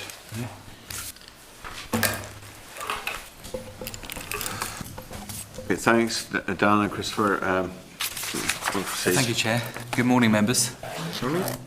So what we've tried to do in this research paper is to give a relatively broad overview of activity in the European Union in the areas of culture, arts and leisure. Now, obviously, we've heard in the two briefings this morning a relatively wide range of issues, but we have focused largely on Creative Europe and on the sport programme of Erasmus+.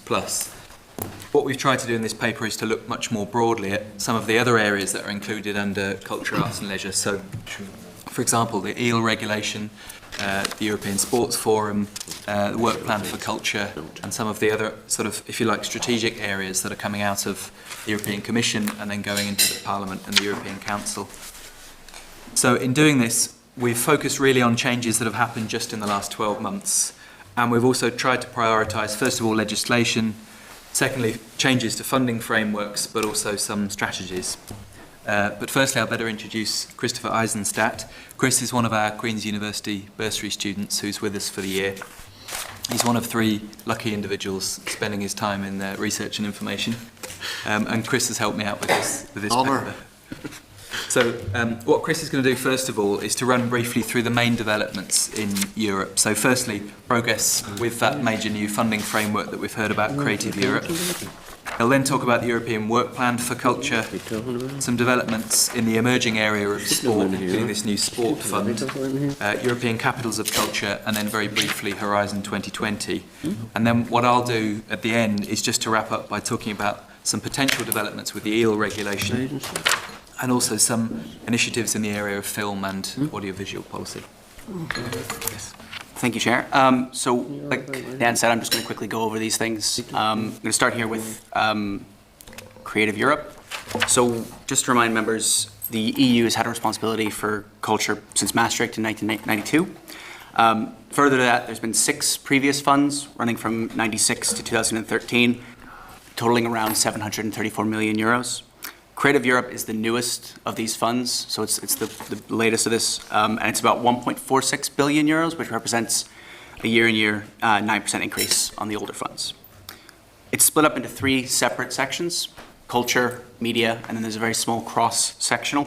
The overwhelming majority, or not the overwhelming majority, but the largest of this is culture, which is 56% of the fund. As we heard before, the body responsible for informing and supporting at a regional level is the Arts Council in Northern Ireland, and they serve as the Creative Europe Information Desk. I looked at the applications that have been put forward for the calls that have already been, mostly for this year. The United Kingdom put in 157 applications, of which 25 were proposed for funding, for about 10 million euros total. Now, again, that's UK-wide, not specifically Northern Ireland. Just to compare this, the Republic of Ireland put in 37 applications, 17 of which were proposed. I don't have the exact euro figure for how much that was, but just in terms of overall numbers. In terms of where the applications were put in for, the 2 most popular strands were film, single projects, and video game funding. Video game funding is actually relatively new to Europe. There hasn't been a specific stream for this, at least not in the creative industries sector before. So I'm going to move on now to the work plan for culture. In November of last year, the Council adopted conclusions to establish a work plan for culture 2015 to 18. Basically, this sets out the priorities for cooperation and policymaking with regards to culture at a European level. The 4 areas that were covered in this plan were accessible culture, cultural heritage, creative economy, and innovation and culture in EU external relations. And they've set up expert working groups to examine this in 13 specific topics. Looking then at the European Union and sport, just to remind members as well, the EU gained a supporting, coordinating, and supplementing competence for sport under the Article 165 of the Lisbon Treaty, so it is a relatively new area. The first part of this exploration and this supporting, coordinating, and supplementing competence was the EU Work Plan for Sport, which is a 3-year plan from 2014 to 2017, focusing on the work of 5 expert groups looking at things like anti-doping. The previous plan, which was 2011 to 2014, was formally adopted, and it broadly suggested that the actions of that had been successful. A sport-specific fund of 210 million euros over the period of 2014 to 2020 was added to the Erasmus Plus fund, which was mentioned previously. The specific aims of this fund are designed to support transnational collaboration projects, major nonprofit events, and then research into sporting policy. Further to this, the Commissioner then announced that there would be the first European Week of Sport. She announced this in late last year, and it's taking place in September 2015. She announced that there would be 1 flagship event happening in Brussels, as well as 33 national events happening in the various member states. Moving then on to the European City of Culture Initiative. The Parliament and the Council adopted a new legal framework to carry this initiative on from 2019, where the previous legal basis ended. There have been a few changes that are outlined in the paper there. The most notable is that they are allowing regions to apply now, and there is now a pre-selection of member states. The next time that the UK is eligible to bid, therefore, is 2023. If a bid is being made from Northern Ireland, it must be in at least 6 years ahead of the state, and the official EU guidance actually says that you should be prepared 2 to 3 years before that. Lastly, then, moving on to Horizon 2020. Just to clarify, Horizon 2020 is a successor program to FP7, and it's the largest research and innovation fund, and it's about 80 billion euros. It does have specific relevance to creative industries via 3 funding streams, namely ICT 20, ICT 19, and ICT 10. These are specific streams relating to social media, education and learning, and crowdsourcing technology with specific reference to the creative industries. So I'll pass you back on now to Dan. Okay, so I've got 2 topics just to run through briefly, and the first one is about the eel regulation. Now, members will be aware that following the European eel regulation introduced in 2007, DCAL then launched an eel management plan here in 2010, which covers each of our eel river basins along with an accompanying statutory rule. So over the last year, the European Commission has been going about reviewing each of the member states' eel management plans to see how successfully they're operating. And the first report into the effectiveness of the various plans within the UK was published in October 2014. And this concluded, and I quote, that the status of the eel stocks remains critical. However, it seems that we all collect our data, even within the UK, we all collect our data slightly differently, which has caused difficulties in getting firm conclusions about mitigation measures. So here, obviously, monitoring is carried out by AFBI, and there are different bodies then in England and Wales, and then in Scotland. Now, the Commission intends to conduct then an external scientific review of all of this data in order to get a clearer picture of eel numbers, at which point it may consider a range of actions, including more regulation of eel fisheries potentially. So, as an example, and this is only a sort of hypothetical example, it may include an increase in the percentage of elvers which we're currently duty-bound to retain. So at the moment it's 60% of any eels below 12 centimetres we have to retain for restocking. They can't be sold into the market. One example of a mitigation measure might be that it could go up to, say, 70 or 80%, that kind of thing. So I think probably in the next year we can expect closer scrutiny of the Loch Ness fishery, for example. So finally then I'll turn on to audiovisual and film policy. Now I think it's fair to say, and we've heard quite a lot about it so far today already, that culture is an increasingly strong focus for the European Commission, and audiovisual and film policy does play a strong role in that. So as an example, the European Commission work programme, which was approved and released in mid-December of 2014, often wouldn't include really very much to do with culture at all. This year it does actually include 3 items of interest. So the table on page 45 of your pack in the paper there sets out what these 3 items are. And what they're trying to do essentially is to address 2 key problems.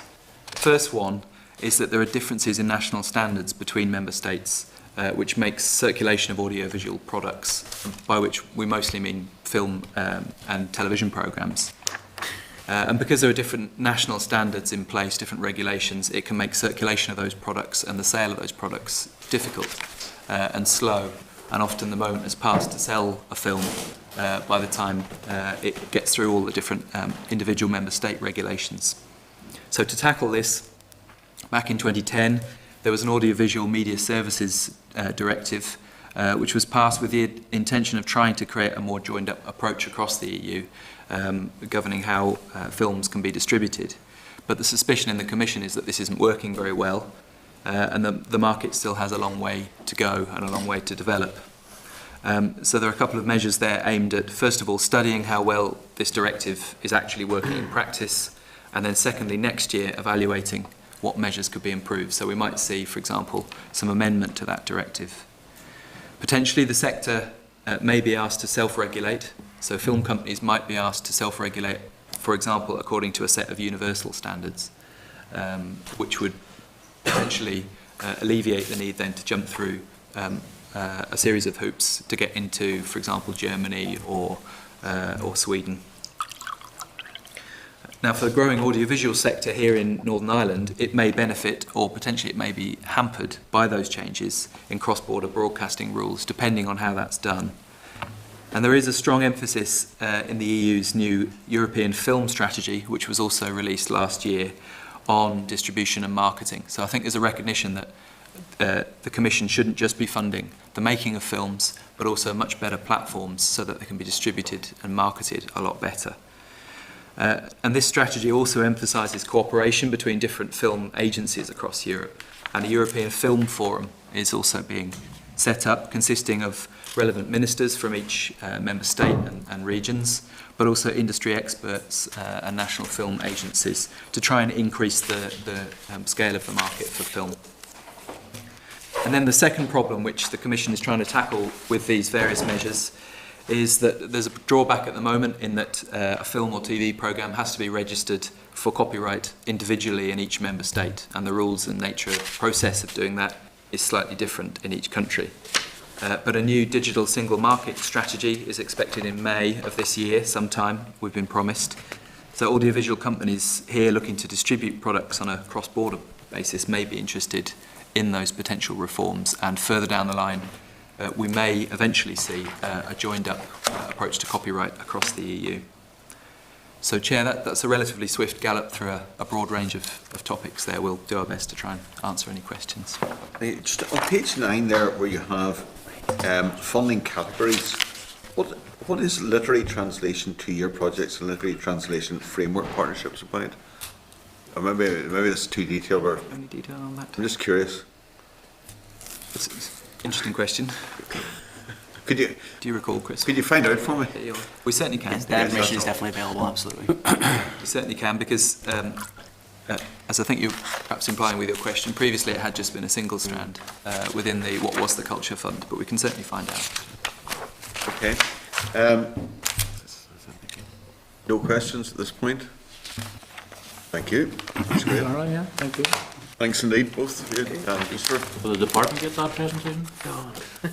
No, it'd be dangerous, wouldn't it? It's published like all the rest of our research. It'll go on the website so people have access to it, and we can send it specially. Yeah, maybe we should just drop them a note, say we draw to their attention and ask for comment.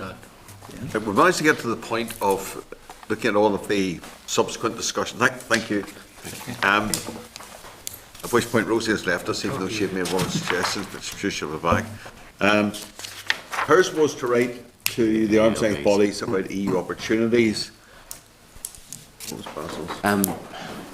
Chair, generally there was discussion and concern around just how much groundwork was being put into drawing down from EU funds. You had made the point that the structure of the department tends to mean that the responsibility for individual things is given to the specific arm's length body to take forward.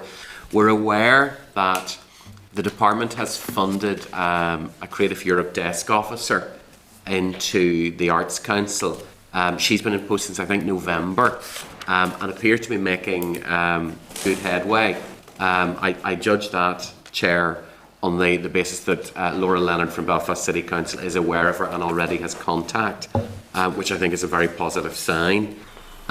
Is she employed by the department, but the funding for the unit comes through DCAL. It's additional funding, but because of the Arts Council's expertise and its network and connections, she's based within the Arts Council. The Arts Council takes the lead on drawdown for arts and sometimes culture-related EU funding, because they're front-facing. They are the ones that know the people who might apply, whereas the department is more the policy driver, and hence the reason for their funding the desk officer. That has been put in place for the specific programme Creative Europe, which is easily identifiable as an arts and culture strand of funding. In terms of the other strands and objectives and potential programmes to look at that Laura Leonard had indicated in her paper, that the ones that Mr Bradley had referred to when he was questioning her, there aren't necessarily dedicated resources in place for that.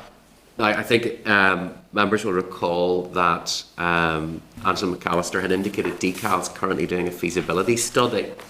Now, I think it might just be useful to find out what exactly that means. She did make reference to talking to all of the arm's length bodies, to using the resource that was mentioned a number of times by both the Department and Belfast City Council and Northern Ireland EU Regional Forum, which appears to have quite a reach, and it seems to be right across the province. So it might be useful to find out exactly what that feasibility study is, where it's at and what it intends to do. And I'm aware that we've Can I just say, in this point, what worries me about the discussions we have is that everybody has the answer for everything and the solution for nothing. So if you ask people, are you doing this? You go, oh yes, we've got this, whatever, we've got this. But the results are, we're not actually making any progress. And I do think it's down to the fact that we do not have a dedicated lead on it, you know, in some structure. That's what this feasibility study is about. But we need to find out where that is, how soon it will be completed. Chair, the other thing members will recall, Laura Leonard made a very direct offer to engage with the department specifically on the strands that she identified as being potentially useful to the department. Chair, that might be a really important way forward in terms of helping the department with its feasibility study and to shape just exactly who they're talking to, what they're doing. Because Belfast, as we've heard from the presentation, has already been there and has huge experience in developing the shape of the unit, knowing who to talk to, knowing the networks, how to work them.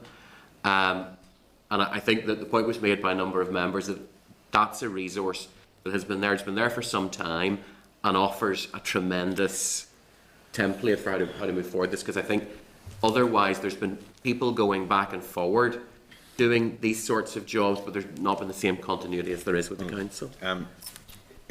If the department is looking at a feasibility or doing a feasibility study on the potential for a European officer, whatever, that presumably will cover not just arts, but culture, sport, museums, everything, the entire remit.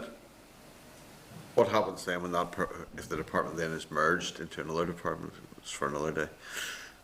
Okay, William. Yeah, I just wanted to make a point. I mean, there's a transition in all of this in that you could probably throw a stone from the department to Laura's office. That's right. And It is right. basically, what struck me was when I mentioned the cultural stuff that Laura talked about in terms of cultural tourism. No disrespect, but Angela didn't know about that. Now, that's the sort of thing that we need to address. I think the difference is, I'm just putting in there, in the city council, they have a tourism section as well. Yeah. And they're probably all sitting around the same tea table at lunchtime. Fair enough. So you get a... Yes, but I'm not suggesting that it's Angela's fault. No. But what I'm saying is Yeah. there's an inherent problem in terms of communication and joined upness that needs to be addressed. You know, and I do think, you know, it is our duty and responsibility to point these things out and try and, you know, ensure that the department do take up the invitation that Laura has given, because, I mean, her experience, I know because I've travelled with her on the trips and I was chair development, you will have been the same. I know how well respected she is. She can open the doors. She has the connections. She's been used by, you know, other councils can sit and gripe. Londonderry actually brought her in and helped them set up a European unit as well. And the facts speak for themselves. Yes. I just think it's very sad that we have to be suggesting that a link should be made between the department and even Belfast City Council. I would have took it that with such an important issue, when they knew that EU funding wasn't reaching the potential, that them links should have been made years ago. Absolutely years ago. And I think it's horrendous that we have to be sitting here from one presentation to the next having to make the suggestion. It should have been done. And not a bit of wonder where it's there. It's a culture.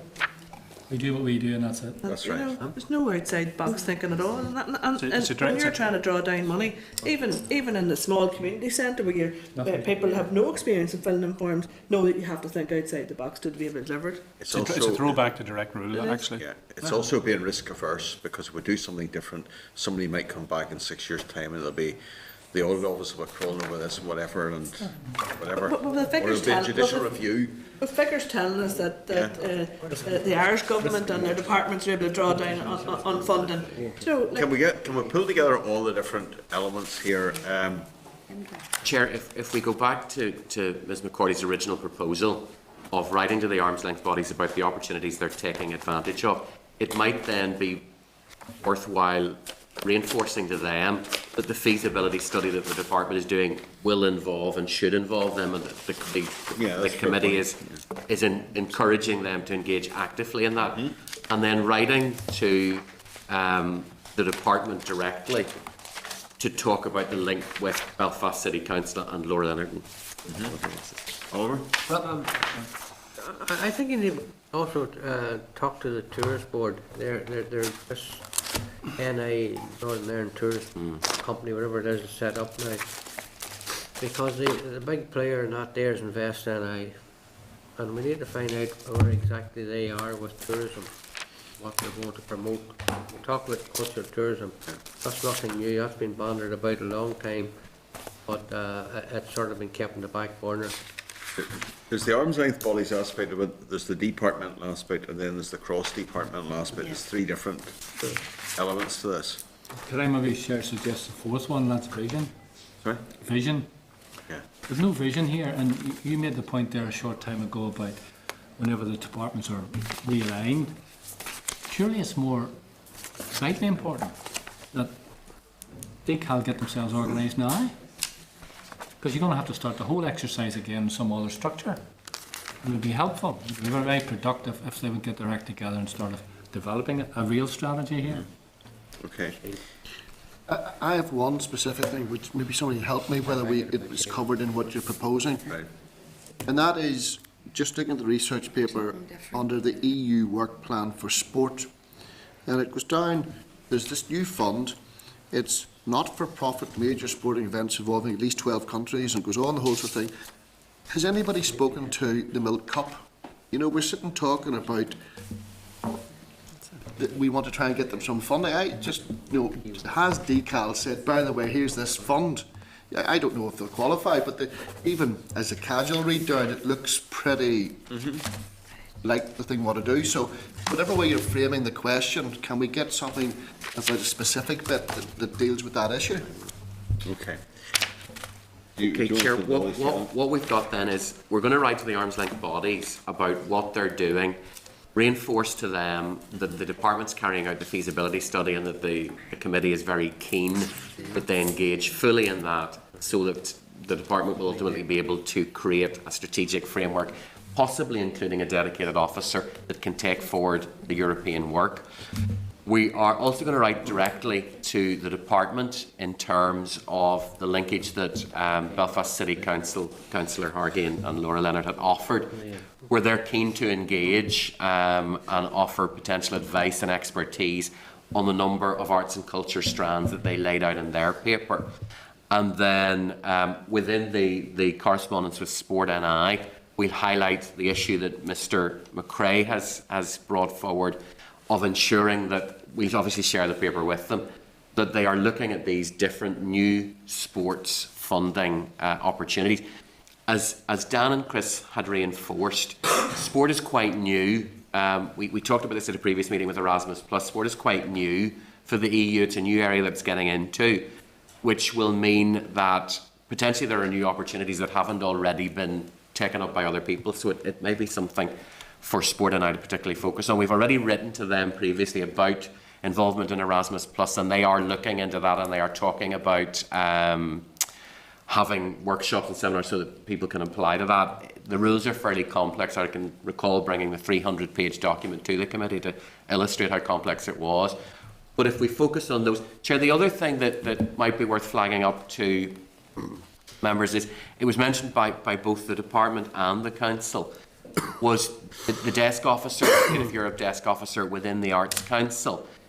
I understand she's been in post, I think, since about November, so it might be fair to give her a bit of time to establish herself and then be able to come and tell us more about her work. But certainly if the committee is agreeable to programming her to come and brief us into the forward work programme, perhaps maybe even for after Easter, when she'll have had, you know, good 6 months to see what she's doing, but also to reference her in the specific letter to the Arts Council, where they can give us, at least on paper, some reference to the work that she's already doing with the Arts Council client groups. So if those are the sort of...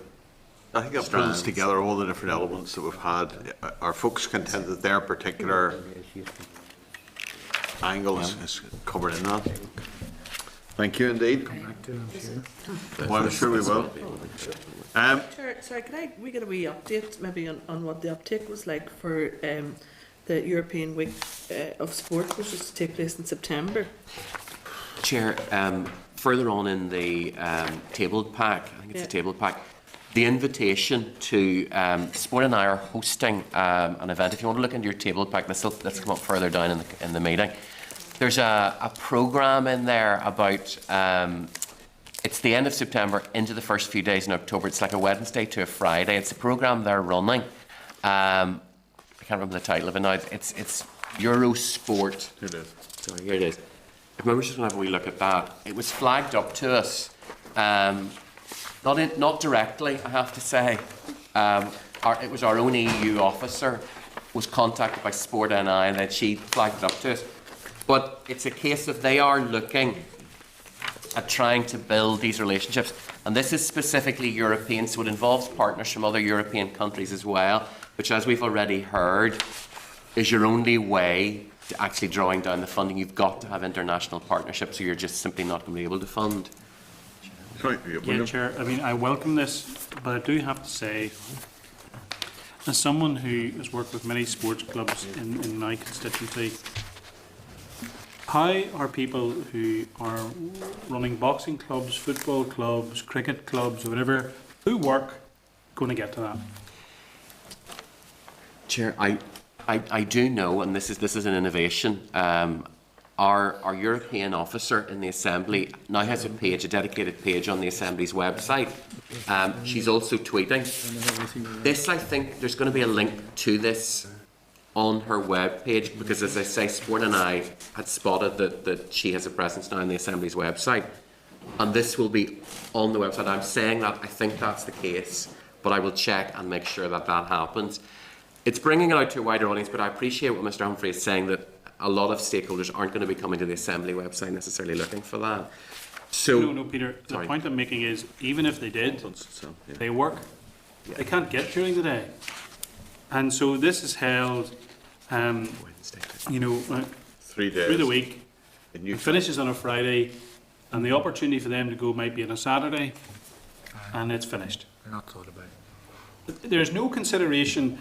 Those organisations, sporting level, who, whether it's across Northern Ireland or county level or whatever it is, who have full-time paid officials, can go to this.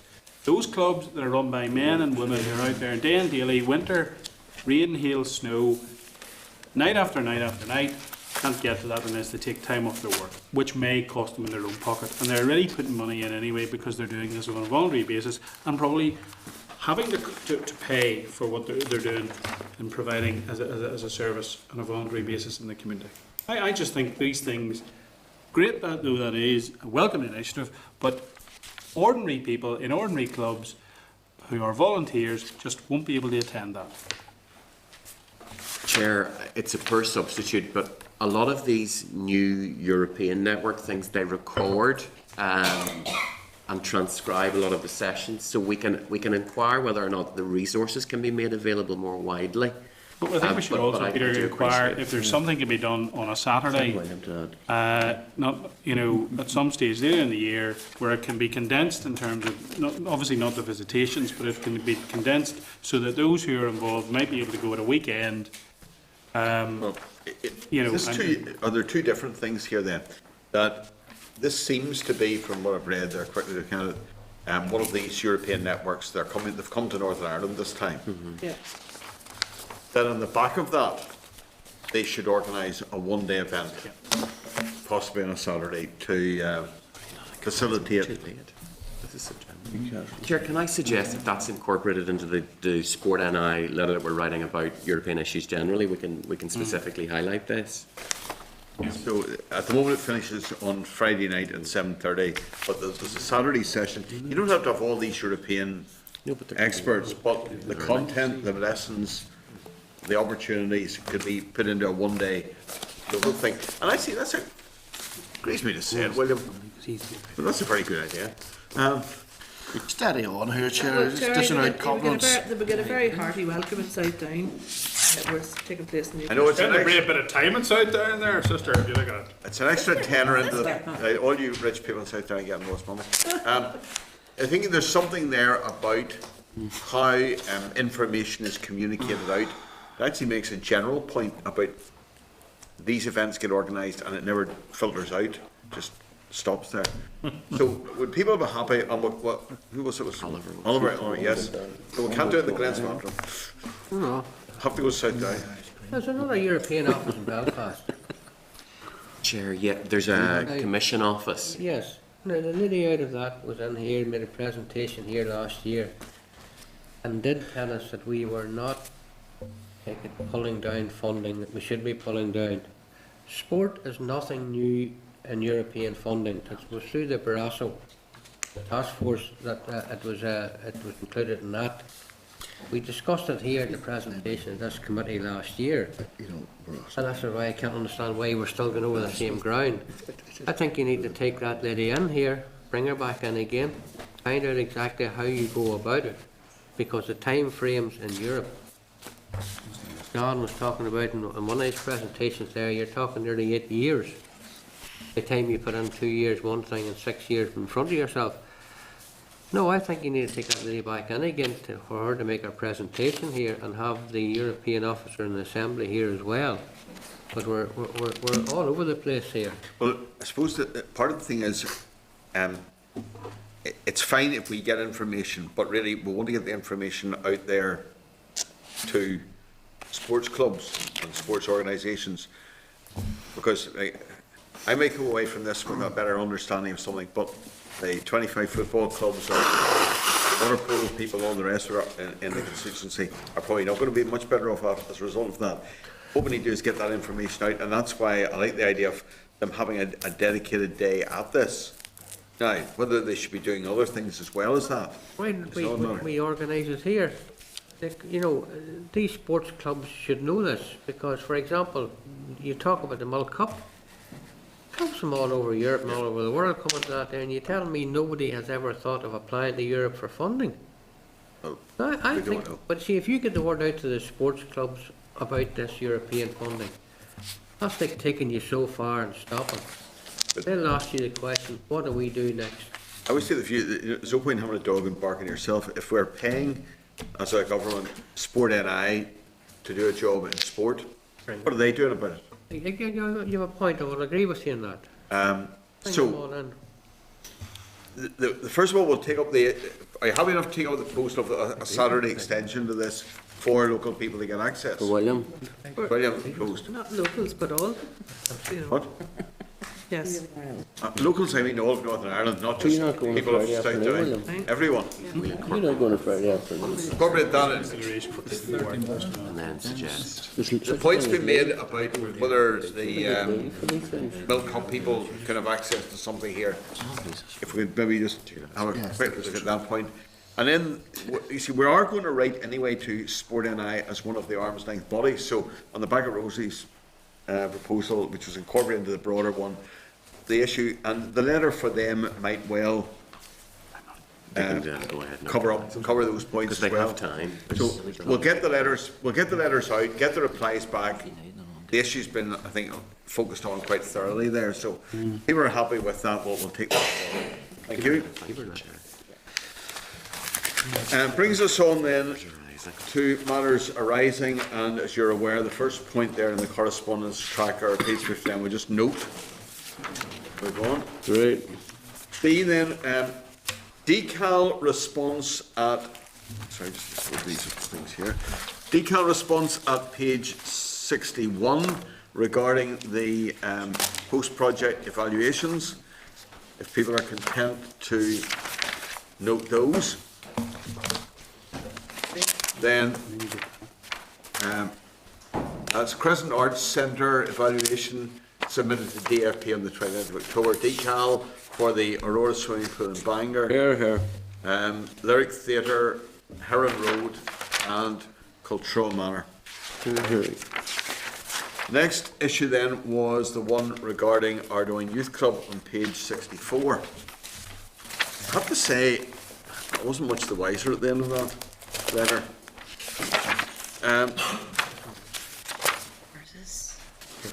There does seem to be an element of making it up as you go along, some of these things, as to who can apply for what. I don't think the letter actually answers the questions we asked. Letter back out, reading the point. It says there, if you look at paragraph D, with regard to applications for assistance with capital works, Decal will seek to support sports clubs and a wide range of other organisations where an approach is made, a sporting need is identified, and where a project can meet the priorities. And the problem with that is, it doesn't say in there about a funding stream. So I could decide tomorrow I want to build such and such for a club in a certain place. I can write in and it'll be considered. That's just ad hocery. That's not structured. You know, there's nothing in that sentence that tells me that. But I think we should resend the letter asking, because I made the point the last time, I'm trying to secure money for a youth club on the other side of the Crumlin Road. None of these things have been made available to that. We've been to government and we've been to council. But I'm very keen to see how other people across the city and across the country can avail of these things. That just struck me as really bizarre, because it says with seek to support sports clubs. Well, now, this actually was a youth club, wasn't a sports club. But they somehow were able to access. People need to have, organisations need to have access to clarity, clear information, know when the opportunity arises. We're talking about that in regard to Europe. We can't even get that information regarding Northern Ireland. I mean, there's nothing there that says there was a stream that opened on a certain date, Ardoyne applied, they put their letter in, all the rest of it. Where'd it come from? No, there's no strategy. No, there's a heck of a lot of flexibility. It's all tactical. We'll come back then, we'll send a letter then asking for the questions to be actually answered. Is it the norm? Run by the Department of Education, no? Taken forward by the Department of Education. Is it the norm for capital works improvements for youth clubs to be funded by DCAL rather than DE? Interesting. It's complimentary, Chair. Yes, misspelled by the way, but improvement works to youth club being taken for the planned capital works to improve the gym facility at Ardoyne Youth Club. So every youth club then should automatically be immediately putting in a gym. Dead cert, you get money out of two sources then. No, it doesn't work. I don't like understand. It doesn't work like that, Chair. I'd love to know how it does work. Good. Well, go ahead. I'm not going to get into, but your youth club works and the numbers you have and the many youth leaders and all of that there. But I would have thought you need to be going to the youth service first of all and talk to them about that. You know? But this money came from DCAL, that's the point. But, and then Belfast City Council is another one that could help fund that. Yeah, I appreciate that. It's just it's the point that when we made there about a boxing club that can't get access at the moment to funding. And it says there in paragraph 3, no reference in that sentence whatsoever to funding streams. Just 3 things. An approach is made there, supporting needs identified, priorities. That's bizarre. There's no framework. There's no framework. No. Well, there was money put aside for boxing clubs there. Aye, for small equipment. Well. This is outside the boxing strategy. This is outside the boxing strategy, and that all doesn't refer to boxing. That refers to sports clubs in general. Yeah. So, I was just referring to boxing clubs because he had referred to one, but it's the broad point. It just says here, come on, you. The Sport NI Box Investment Programme has been mentioned in the letter. I think, could we go back again and get some clarity about that? The rural areas can be quality through the Rural Development Programme, RDP. Well, Ardoyne doesn't really quite fall into the rural category. I wouldn't think so. We're struggling in that regard. Get clarification on that, because that's just unsatisfactory as an answer. Yes. I want to know when the application was made, to what fund was it made? How can anybody else apply to that? Let's get instead of fudge, let's have actually some substance. Yeah, look, 2 of us represent the constituency in which this is being taken forward. I have no difficulty with this development at all. That is a hugely deprived community. But as a member for North Belfast, elected by the people, the chairman's the same. I want to know how other people in North Belfast, and the minister represents North Belfast, can access the same opportunities. That's all I want to know, and other members of the committee are entitled to know for their constituencies as well. That's good. To that point will be carried back to the department. Thank you. Well, sorry, Chair, taking up the point that has just been made, with respect, I have been to see Belfast City Council. I have been to see government departments. I have been to see Sport Northern Ireland. I have raised it in this committee because I have raised these issues and got no answers, as you, sir, in your letter to the department, got no answers. So I don't need to be told how to do my work. We've asked for answers. They haven't been provided. Through the chair. Through the chair. They haven't been provided. the initial remark wasn't through the chair, so I'm responding to it directly. Appreciate that. And so I don't need to be told how to do my job. The questions have been asked, they haven't been answered, and we're entitled to know. And of course, the fact is that if you have a stream here such as this, that is open to everybody, it'll benefit all the members of, well, no matter where they reside. Through the chair, I am not telling anybody how to do their job, far from me to tell anybody what to do. Now, banging on the table with your finger's not going to help it either. I made a general remark. You go out, maybe you go out and look to see how it's done. Yeah, but I think, sorry. Now, the gentleman there then told us how much work he has done. That strengthens your argument then. You went through all those hoops and didn't find out. You know, that's the kind of things But we need to know at the committee as well. We asked direct questions to a government department that has representatives here every week, and we didn't get answers. Okay. And we're now going right back and demand the answers. Thank you. Move on. Move on. Read. We're on to Lindenhall Library there is on page 68. And you'll find the correspondence there, which are members content to note that and forward it on. The one thing, again, I declare as a member who borrows books from them occasionally, it does say on page 69, there is a substantial amount of taxpayer ratepayer funding being provided to this private membership organisation. Yes, and when anybody is in there, they'll see how extensively it's used by students, by members of the public who are not members at all. I hope that hasn't flavoured the decision. And there's a fine picture there of Mr. McCrae and one of myself spending our library day in the Lindenhall Library, getting our photograph taken with Sir Edward Carson's scrapbook. If anyone wants to go in and see Joe Devlin's certificate or something for the Hibernians, you can see that as well. No, we have other priorities at the moment. E is the Arts and Culture Advisory. Project initiation document for the Arts and Culture Strategy is on 71 and 72. Now, just if you take a look at that a moment, I think they're just, sorry, right, Leslie and William, thank you. You take a look there at the Arts and Culture Strategy response. We asked that anomaly in representation of the Ministerial Art Advisory Forum be addressed. It had been advised or established to help inform the development of an arts and culture strategy, made up of a variety of representatives, yes. For practical purposes, it's not possible to have every art form represented on the forum, that's correct. The intention is to have meaningful engagement with all stakeholders and the public. Neither the Irish culture nor the Ulster Scots culture sectors have a permanent position on the forum. Now, this is a new forum. It has been just set up. It is doing a piece of work. The point that was made at the previous meeting, I think, was that failure was already appointed to it, which deals very successfully and very extensively with cultural expressions from that are predominantly from one community.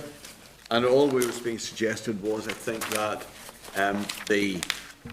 there should be somebody that is reflective of and engages with a wide range of community-involved organisations in another community on the basis of simply equality. And as a department, there's a commitment there to equality.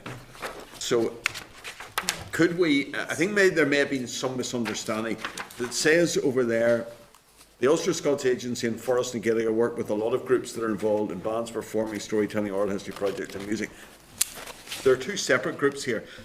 Forest and Gaelic and Ulster Scots Agency, since we've raised it, are now on one group, the ministerial, the main group, and then there's the other one's the one with that the Arts Council are heading up. Chair, there's two groups. There's a departmental steering group, which is cross-departmental, and that's chaired by the DCAL itself, and then there's a Ministerial Advisory Forum, which is chaired by the Chair of the Arts Council, Bob Collins. That was the one where we wrote about, the Ministerial Art Advisory Forum. What the Minister's saying in the letter is that neither Forus or the Ulster Scots Agency would be permanent members on the Ministerial Arts Advisory Forum, but that they will be heavily engaged with and consulted in the process of developing the strategy itself. And there's the indication in the letter that the membership isn't necessarily permanent anyway. Further on in the pack, we've got a list of those who attended the 22nd of January meeting. Could we just turn to that? What page is that on? 82. 82.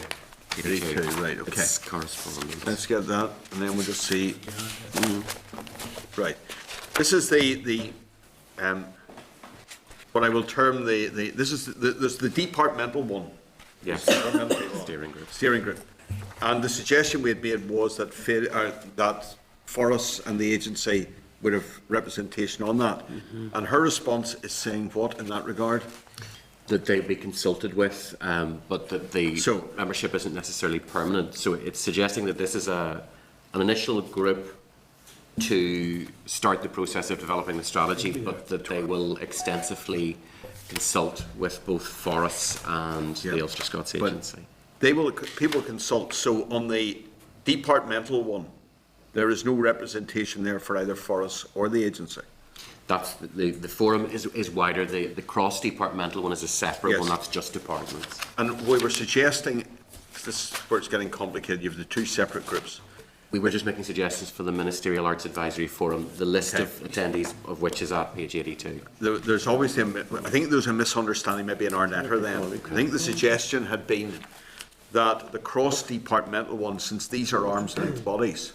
Well, no, Chair, we did, in the letter, we specifically referred to the Ministerial Arts Advisory Forum, because it was the one that was flagged up to the meeting, that a press release that it was meeting that day, and that's... Could we resend the letter with a clarification or a correction? That the cross-departmental one, that the agency and Forus na Gaeilge, because they are arm's-length bodies, gets representation there on a permanent basis. So for them to be permanent on the cross-departmental steering group, the one that's headed up by Arthur Scott. Then there's a second one, which is the community one, which is the Ministerial Arts Advisory Forum. Now, there is representation on that at the moment from Arts Extra, Audiences NI, and all sorts of different groups. But there's a representation there from Fillion na Phobal. If that's the case, and that comes from a particular cultural background, should there not be some equivalence and equality? And that was where the suggestion was that perhaps some other group, perhaps Ulster Scots Community Network, whatever it is, group, they have about 500 members affiliated to them. You would get a good spread there of that. Sorry, William, go ahead. Yeah. Well, I agree, Chair, and I think since it's the same Bob Collins that used to chair the Equality Commission. That's right. Well, he wanted to ensure that there is equality then. I have no difficulty with Arts Extra. Nisha Tandon does great work of being to events she organised, whatever. Ophelia is a hugely significant event for the city. But if this forum is to be successful and have the agreement across the cultures, it needs to be representative, and it's clearly not representative. There's no one there from the Ulster Scots community. There's no one there from the Orange Institution. That's just selective, and I think we need to make those points. So, if members were happy, we could write back and clarify that we were really talking about the cross-department one for the two language bodies, or the two parts of the language body, and then that, as regards the Ministerial Advisory Forum, it was some equivalence to Filia and the suggestion there of Ulster Scots Community Network. Great. So the orange. The orange. Okay. That's fine. Great. Okay, members agree with that? We've done that one. If we go back to Right, okay. Thank you. Next item on the agenda is the response from DCAL at page 74. which is regarding October monitoring figures and the refurbishment of the manse on Great James's Street, Londonderry. The 150k funding came from the DCAL Northwest Capital Refurbishment Programme, aimed at assisting the development of key venues as community cultural hubs. This project is a DSD-led project refurbishing the adjacent building to An Culturland, which will create extra space for a cultural hub. That's on page 74. Any comments or questions about that? Chair, that was coming out of the October monitoring round. Members just asked for clarification of that spend, what exactly the project was, because in the table it just gave the amount and the name of the project. It didn't give necessarily any details, so we'd ask the detail that's been provided. Sorry, Basil, yes? So I was one of the members that was interested in this, and the letters come back is slightly confusing in that it gives three separate answers. It's a DSD-led project, it's part of DCAL's contribution to higher objectives, and it's part of their Northwest Capital Refurbishment Programme. So one of the issues that I really wanted, how do we maintain scrutiny on something like this? Because it was not clear in the original thing that it was a DSD-led project. You know, like, we're supposed to provide oversight on capital spend, and if you remember, the reason why I originally asked the question is all we had was a budget line in October monitoring that said capital funding 2.8 million. You know, the simply what is, I mean, I suppose the question is do we know what the department's Northwest Capital Refurbishment Programme actually is? Is there a scheduled plan? Do we have that somewhere? Chair, we've never had a scheduled plan. It comes out of the legacy following on from City of Culture and the setting up of both a DCAL Northwest dedicated office and a limited company that would focus on legacy coming out of the City of Culture year. You see the point that we're talking, Peter, Clark, if you don't mind me saying, we talked earlier we talked about boxing, about how there was just some sort of ad hoc arrangement, that there was no framework where you knew what was going to be spent against and what you're going to. I am totally in support of the legacy for the City of Culture, for all of those things we put in, but I see no strategic framework. I just see, and what do you say? It's like a slush fund. Money just appears here, money just appears there. We don't know what we're spending it on, whether it's Culturland or whatever it is. And all I would like to know is, in the interest of openness and transparency, is there a plan? Is there a schedule? And if there is, then you can allocate funds against that as appropriate. At the moment, all we get is it's just put through in one budget line, which you cannot follow what's going on unless you. Sorry? Yeah. So, as I said, I want to make it clear, I am not objecting to the actual project, but I just do not know how we are allocating money up in there in this overall heading called City of Culture Legacy. It seems to be a catch-all for everything. Are you proposing that we actually just write and ask for a full breakdown of what the Culture Legacy Northwest programme is? And if there's strategy. Yes. Chair, it might be useful. We're hoping during our visit up to Londonderry for Creativity Month, we've put in a request to the department to have Joanna McConway brief the committee. Members will recall having informal discussions with Joanna when members were up in the Northwest in December. Yeah, bye. This would be an area, this is her area of responsibility, so that would actually give live interaction. But what I would suggest is also then writing in the meantime to let her know just exactly the issues. Yeah, I would like a paper before the meeting with her that says what is the capital refurbishment programme, and if there is a strategy, what is that? I'd like it in writing before we could, and then we could have a useful. The previous conversation we had with her was just an informal chat. Yes. And you know figures or paperwork. That would be part and parcel of any briefing paper. We make suggestions as to what we want the briefing to cover. So that would be a normal thing to do, absolutely. Yeah. So if members are content with that approach. Chair, and we're going up there on, sorry, yeah. If we're going to perfectly visit the project, if we're in the city, would it be possible? I think we can try that. We can certainly look at what we can do within the day that we have, and we are talking about in terms of getting a bus, so absolutely. It'd be also useful then to visit the other big investment up there in the northwest, Gordon. Thank you. The other big investment we're up in the northwest is actually the investment in the Prince Boys Hall, so it might be worth taking a look at the two.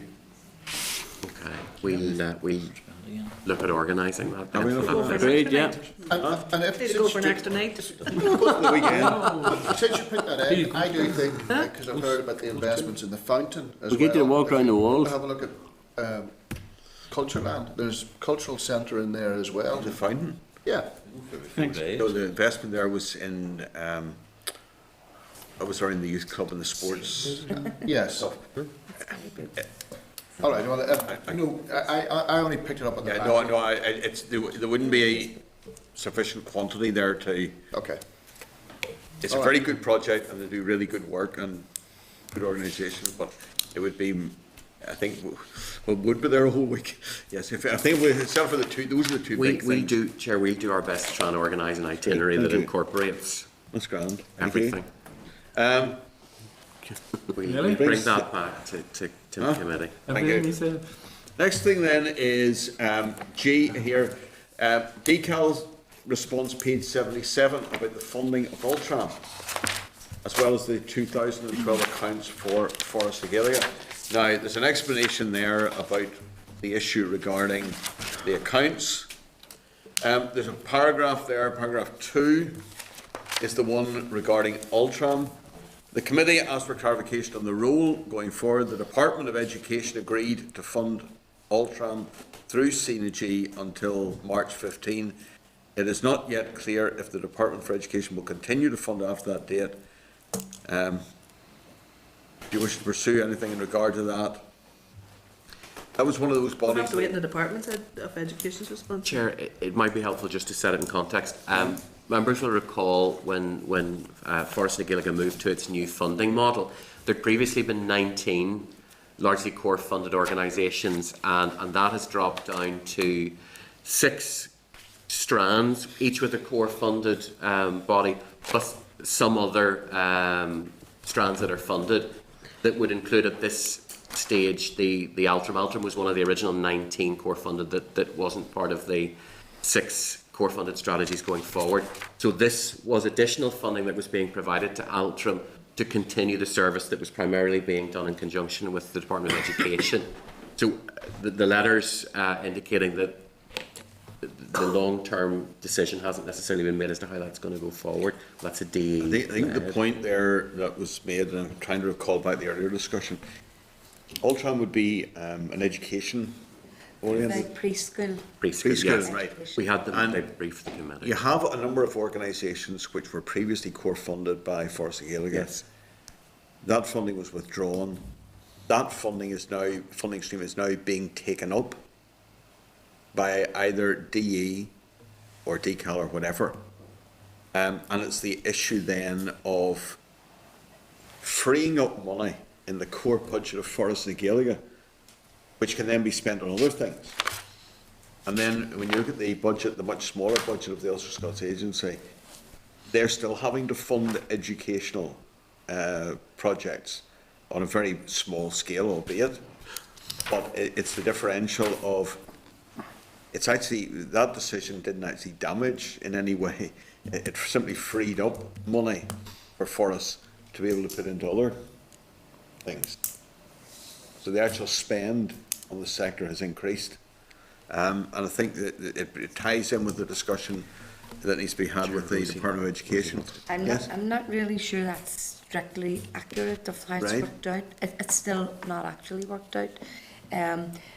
The funding which Ultram, their service is entitled to, is required to be supplied by Gael Skull na Cho, which is an organisation based, I think, around Dublin, and that they haven't fulfilled that commitment yet to provide that in the north, and in the gap, because it was an essential service, we stepped in because they didn't want that element of preschool education to fall by the wayside. So it's not resolved yet. So how much would that money be then?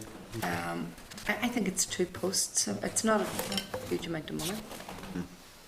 It's an interim. Next time I go to see John O'Dowd, I'll quote that. It's only 2 posts. It's not a lot of money.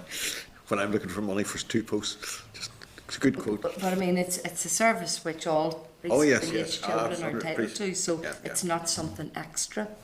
Well, at the moment anyway, our members can tend to leave that one at the moment then and just note it for future reference. Great.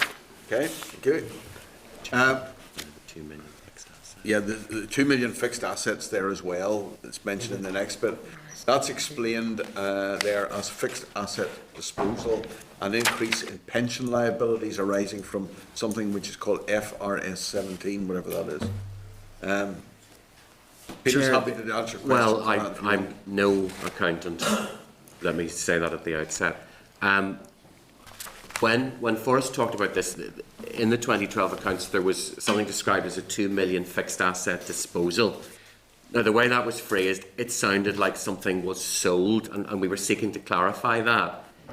My understanding of the way accounting works is that it wasn't an actual sale of an asset. What it was that depreciation on assets had not been calculated at the right level over the right time period.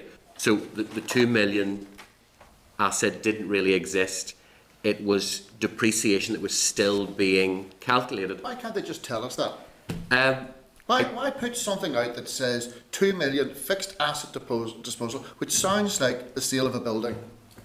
Why can't they not just tell us, actually, this is a technical adjustment based upon actuarial advice for whatever?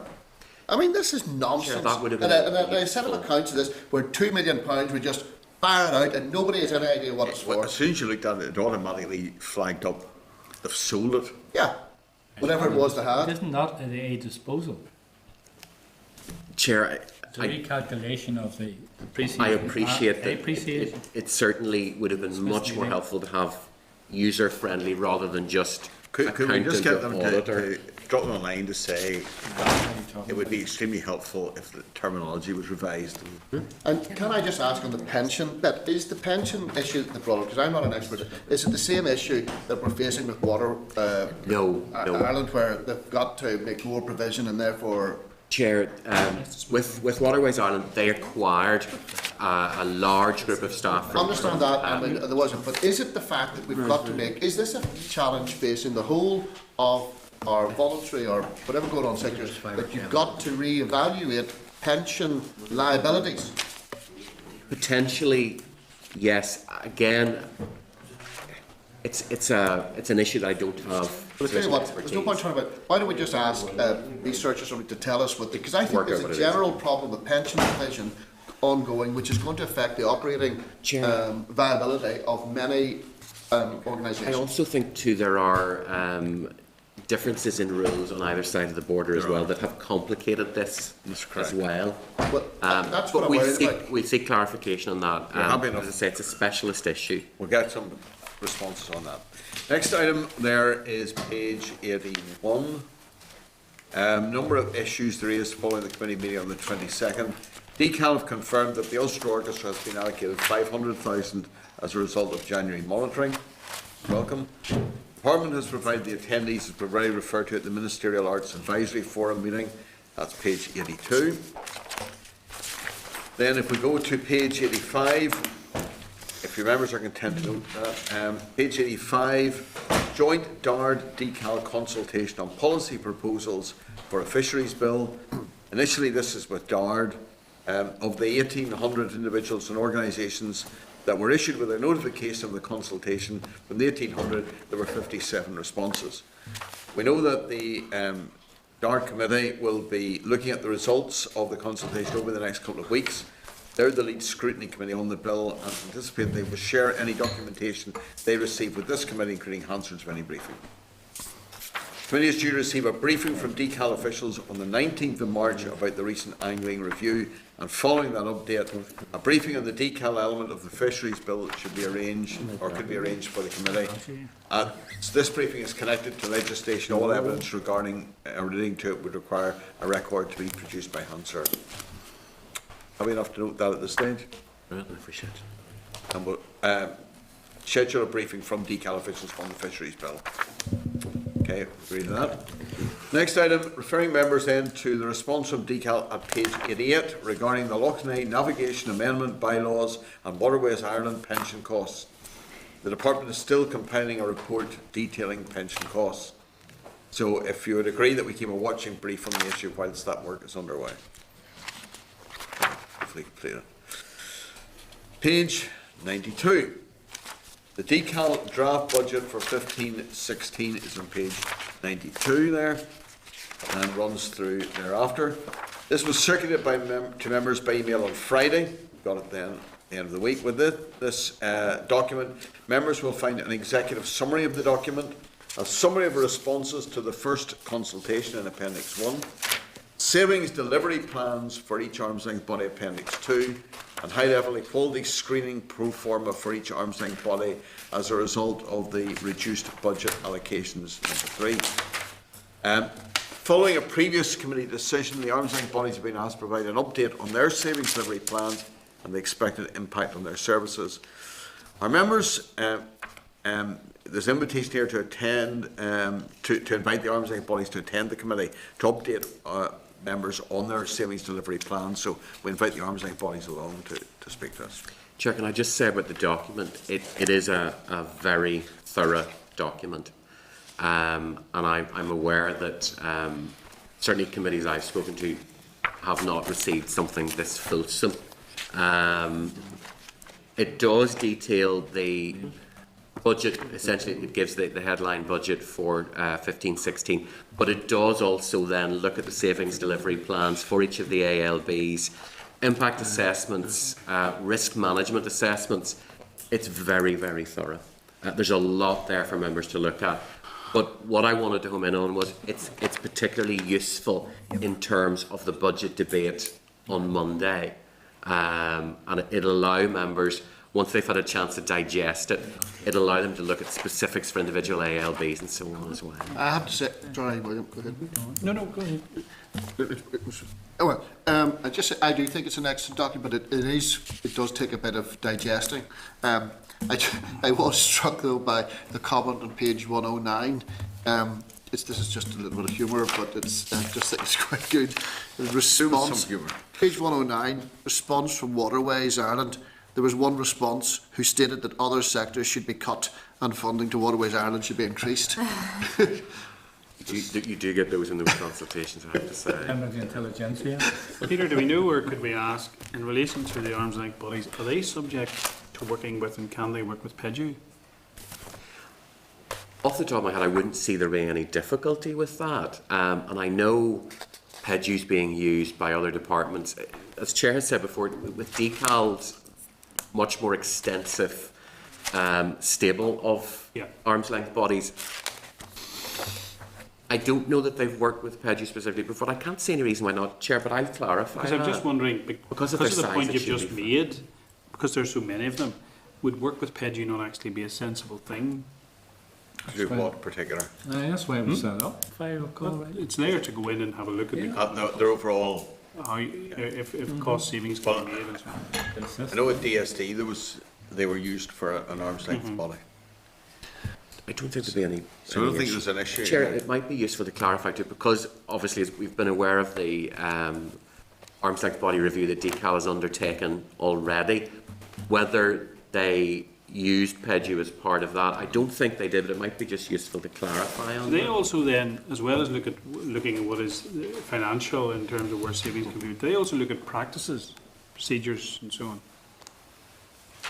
My limited knowledge of PEDU's work, I would have thought, potentially. Okay. I'm not expert enough, but we can clarify that. Or I'll bring back a clarification on that. And so what have we agreed about looking at this document again or coming back to Chair, what I would suggest to members is if they get a chance to digest it, particularly I'm thinking about budget on Monday, budget debate on Monday, and I appreciate that's quite a small window for a document that size, although obviously it was emailed out on Monday as part of the pack. If members have any specific questions, I'll be honest with the level of detail in the document. I'm not sure that there is any more detail to be given, but if there are specific issues or clarifications members are seeking, I would ask that they try and let us know what those are as soon as possible if they get a chance to go through it. Or if there are particular areas they want to home in on. Can I just say, I'll do this as an individual, but it maybe at some stage the committee does have to look at it, that we are faced with a budget of circa £100 million for decal, which we're going to cut £10 million out of, which actually has quite a significant effect. Now, I do remember, and I'm not making a political point here, but I do remember the Minister for Finance and Personnel chiding the Ulster Unionist Party about their objection to the estimates and such like, about what a small amount of money it was. This is even smaller, and I do think that somebody somewhere has to consider, are we really sure that we're spending enough on culture? I mean, it's £10 million is in decimal places when you're looking at some other departments. And maybe if, the Minister's response to me when I raised this is, well, the Minister for Culture, Arts and Leisure maybe didn't make a good enough job in arguing her case. To me, that's what he said on the record. I'm just saying that, maybe we as a committee need to be sitting thinking about this. For £10 million, somebody has to be the champion for culture, arts and leisure.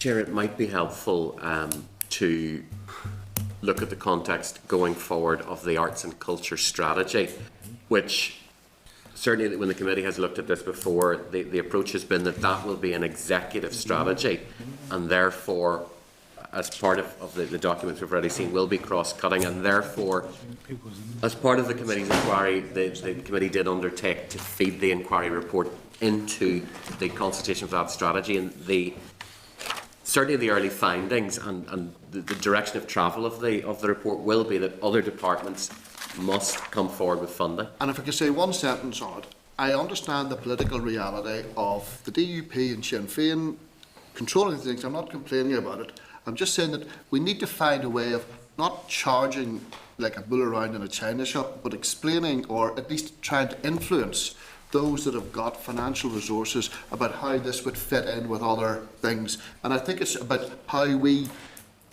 package our proposals in a way that would be acceptable to colleagues who are in other, in bigger parties. I just think that we need to think about how we do this rather than just do this is terrible, we've lost $1 million here, we've lost $1 million there. There's got to be something a wee bit more useful out of it. Chair, it might also be helpful when we get the briefings from the ALBs on their savings delivery plans. That will be an ability to do this in a much more interactive way, and it will put effectively on the record, I suppose, just what specifically the impact on arts, culture, and the other areas will be. But you see, Peter, rather than just being reactive, I mean, William was making a point about PEDU, and I absolutely agree. 100%, that's what but we also need to have, just at the top level, a view about, like, if we really do think that the Linen Hall Library is a good cultural asset, or we do think that culture adds to the European things and there may be funds, I just think that we need to find some way of getting a strategy around it. And I tell you, that's what really irritates me about most of the things in culture arts, is that there is no strategy. It's individual hobby horses get supported, but the overall thing needs a bit, and we need to try and guide the discussion in a way that is positive to what I think would be a good outcome for people. So we need time to do it, though, Chair. The economic values, the social values, all of those things that are associated with culture, whether it be tourism, publications, other productions that you sell of a cultural, whatever it is. I'm not sure that people necessarily grasp the economic value of them. And that was certainly true in the past, isn't any longer. But it was true some years ago when Northern Ireland was becoming more recognised as a location for filmmaking. And I can think back in those days, people sat on this committee, it's like 6-7 years ago, and nobody really visualised Northern Ireland as that. But I was surprised when I went on a film set to see how many people were involved. I didn't realise the job potential. So, if we're trying to convince people in other departments with other priorities and whatever of the value of culture. There is something to be done. The arts and culture strategy should do that. It should. I hope it does. Time will tell. It's not too late. I just think we should, you know, it's for you and colleagues to take the initiative about having a bit of time, because you can't just do it as one, you know, sort of bit in a piece of paper. You need to put some time, and obviously that's your prerogative to go and do that. The second thing, and I said, and I'm not really making a point, is we all know that finances are tight, so we have to find a way of putting forward a joint proposal in a way that is acceptable to the executive, basically. So if we could maybe be finding a way about working together for that, for something that I think is not, you know, £10 million. You'd find it in your first monitoring round for a start, you know. Could we not just work out a way how we would do it, rather than just charge straight at this thing and saying, "Oh, this is ridiculous," you know, cuts here, cuts there. So somewhere in the line, I'll finish on this point. Just saying, nobody is taking the lead, and I think the committee, with respect to all sides, you know, I'm not taking to. I think the committee would be able to formulate its own strategic plan, or certainly suggestions that should feed into the strategic plan for the department, particularly if the department isn't doing it itself. So if you would just find out how you would do it, that would be. Are you thinking of how you sell the importance or convince other people of the importance of culture?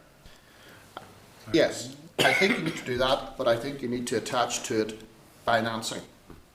I think that we need to be able to make a case to people that says, look, if there's a bit of money, we've talked here, the ERA thing, that we were losing our £2 million in asset sales, and we no idea. I mean, that's 20% of what we were looking at in terms of total cut to our decal budget. I'm just saying the numbers should be manageable. And what we have to overcome is people saying, no, every department is going to have to bear its, you know, its share. You need to be able to make an argument that says, this is the long-term benefit, but this is also how it fits into your programme for government. Therefore, you should find a way, that's the executive or whatever, to giving a little bit of extra money, provided it is properly controlled. And that is a packaging, a presentational issue that, frankly, it's a political thing, and people need to work out how they talk to their colleagues about it. Okay. And what I'm requesting is that we have some time set aside, or some way of doing it, that everybody is happy with, and then we can come with an outcome. Okay. Okay. Do that, indeed. What's my place now? Where are we? Aye. 285 regarding budget 14-15 and 15-16. Second stage of January monitoring is now complete, and has highlighted a reduced surrender amount of just £6.3 million. There you are, a third of the way to it. Regarding Casement Park, originally expected to be £7.9 million. An additional successful bid for resource allocation totalling 600,000, of which the Ulster Orchestra received 500,000. And under the capital budget, a successful bid of 1.3 million was granted. When we've got a resource of 600,000 rather, and 500,000 was for the Ulster Orchestra, do you know what the other? The other 100,000 was the Carl Frampton. Oh yes, right, right for that. Okay. Which we'll not go into. No, we'll leave that and move on rapidly. Do you want to fight? Yes, have a fight. And under the capital budget, a successful bid of 1.3 million was granted, allowing a number of projects to continue, creating legacy work following the UK City of Culture. The purchase of the Beat Carnival premises in Belfast and maintenance at National Museums NI. And I just find it interesting that there's a sum of money provided there for Beat, and then they get a place on the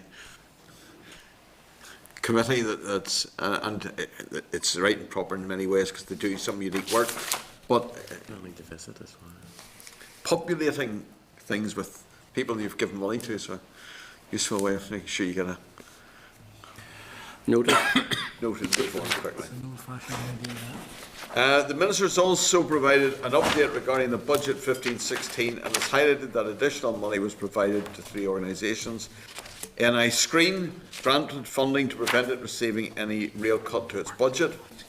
Received huge support for the creative industries at the first consultation stage. It was decided that their budget should be protected to stimulate economic growth. Crony 500,000 for building overheads. Now, find that interesting. That building is how many years old? Not many. 4 or 5 years. They were starting to build it about, yeah. Chair, just to remind members, you weren't on the committee at the time, there was a huge issue around glass. Last year they had to replace a very large number of glass panes. We did look into that, and they had actually passed out of their warranty. They passed out of their warranty. It was quite expensive because members will recall the visit, and there was a lot of large pieces of glass, and some of those had there were issues. You may recall there was a whole big article in the media about the building was sinking. We were never quite sure whether that was an April Fool or not. We were reassured by the department that there was no fear that the building was sinking, going under, but that there was a flaw in the glass and it had required replacement.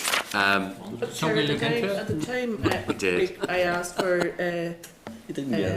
warranty to be examined into why that wouldn't take place, because it was in, like, when you get windows for a home, you would have a warranty for them for 10 years, it might maybe 5 years, do you know what I mean, all depends, but no less than that. And I did query the warranty. 1 year warranty. And 1 year warranty. which I thought was terrible. No, usually 10 years. I can't remember the detail or whether or not it was a 1 year warranty, and I can't remember whether it was additional funding required to extend the warranty. I don't remember now, but this feeds into the issue around building overheads. It's more expensive. Sorry, is than that was still, because that wasn't asked, it was the year before. I'm trying to remember the correspondence, Chair. I can't remember all of the detail. We look back on that. Could we just wait, is this to do with the windows or is this something else? Don't go there. I think it's part of the issue of the building. Estimated costs to run the building are higher than were anticipated. No.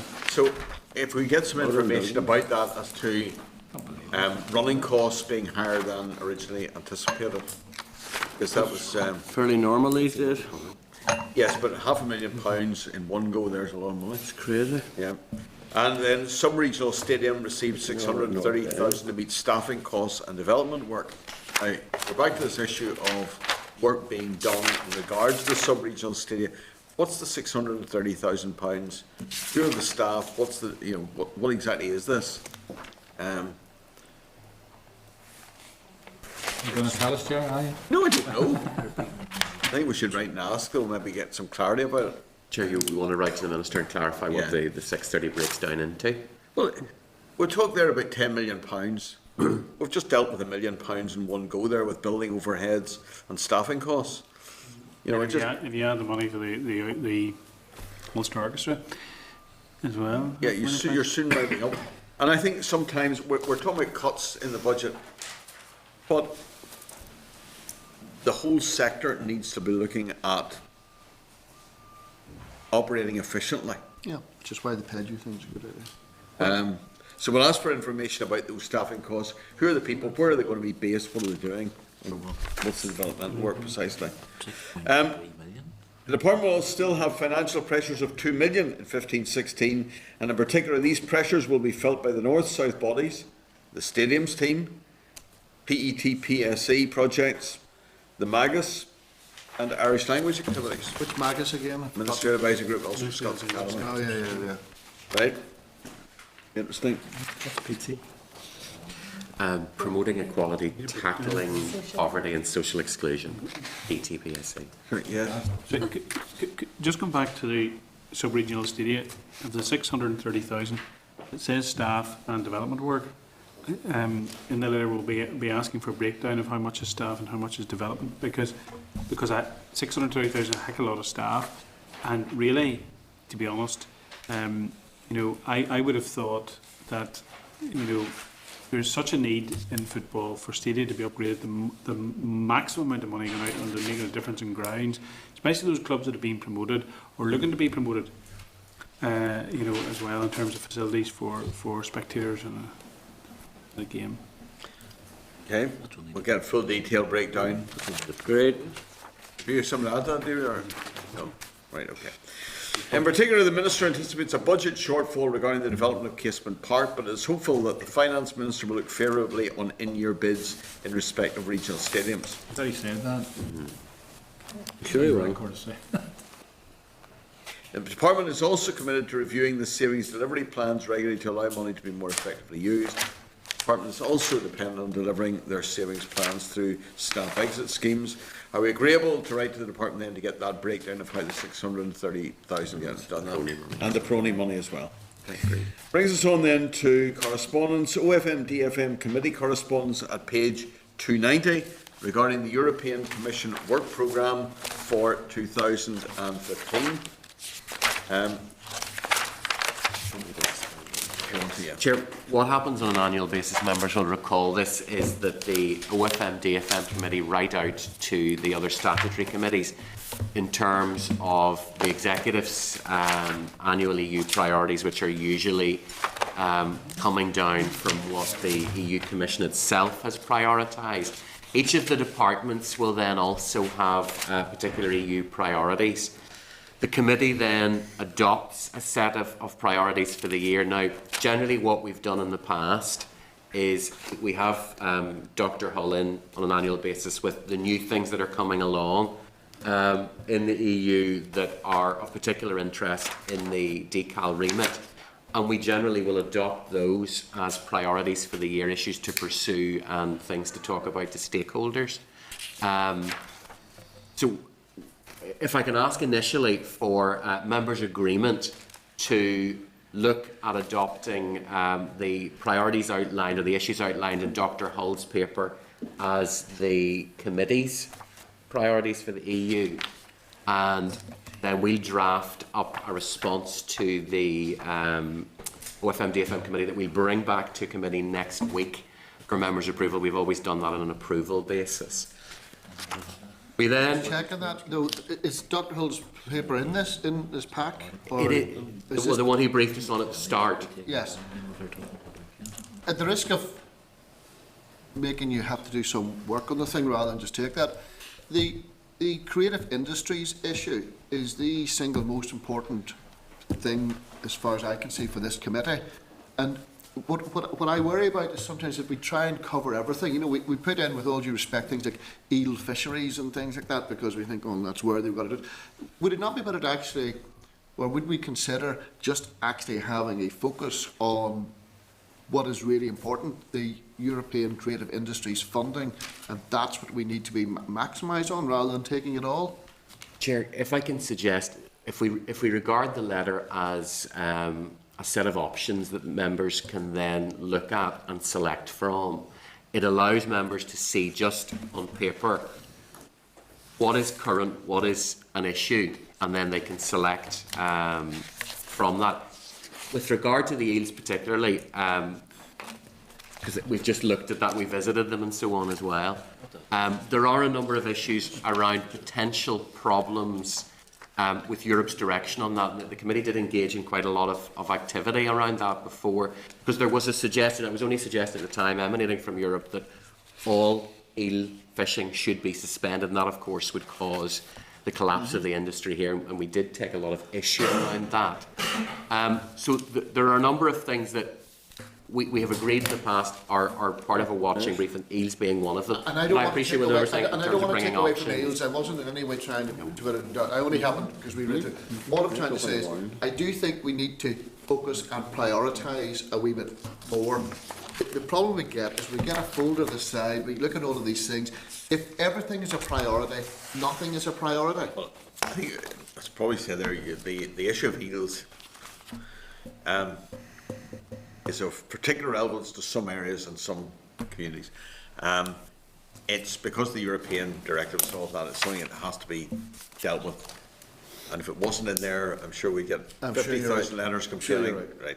So it's there, but I think there is an acknowledgement that from an economic perspective, the big thing has to be around issues about creative industries, culture, tourism and so on.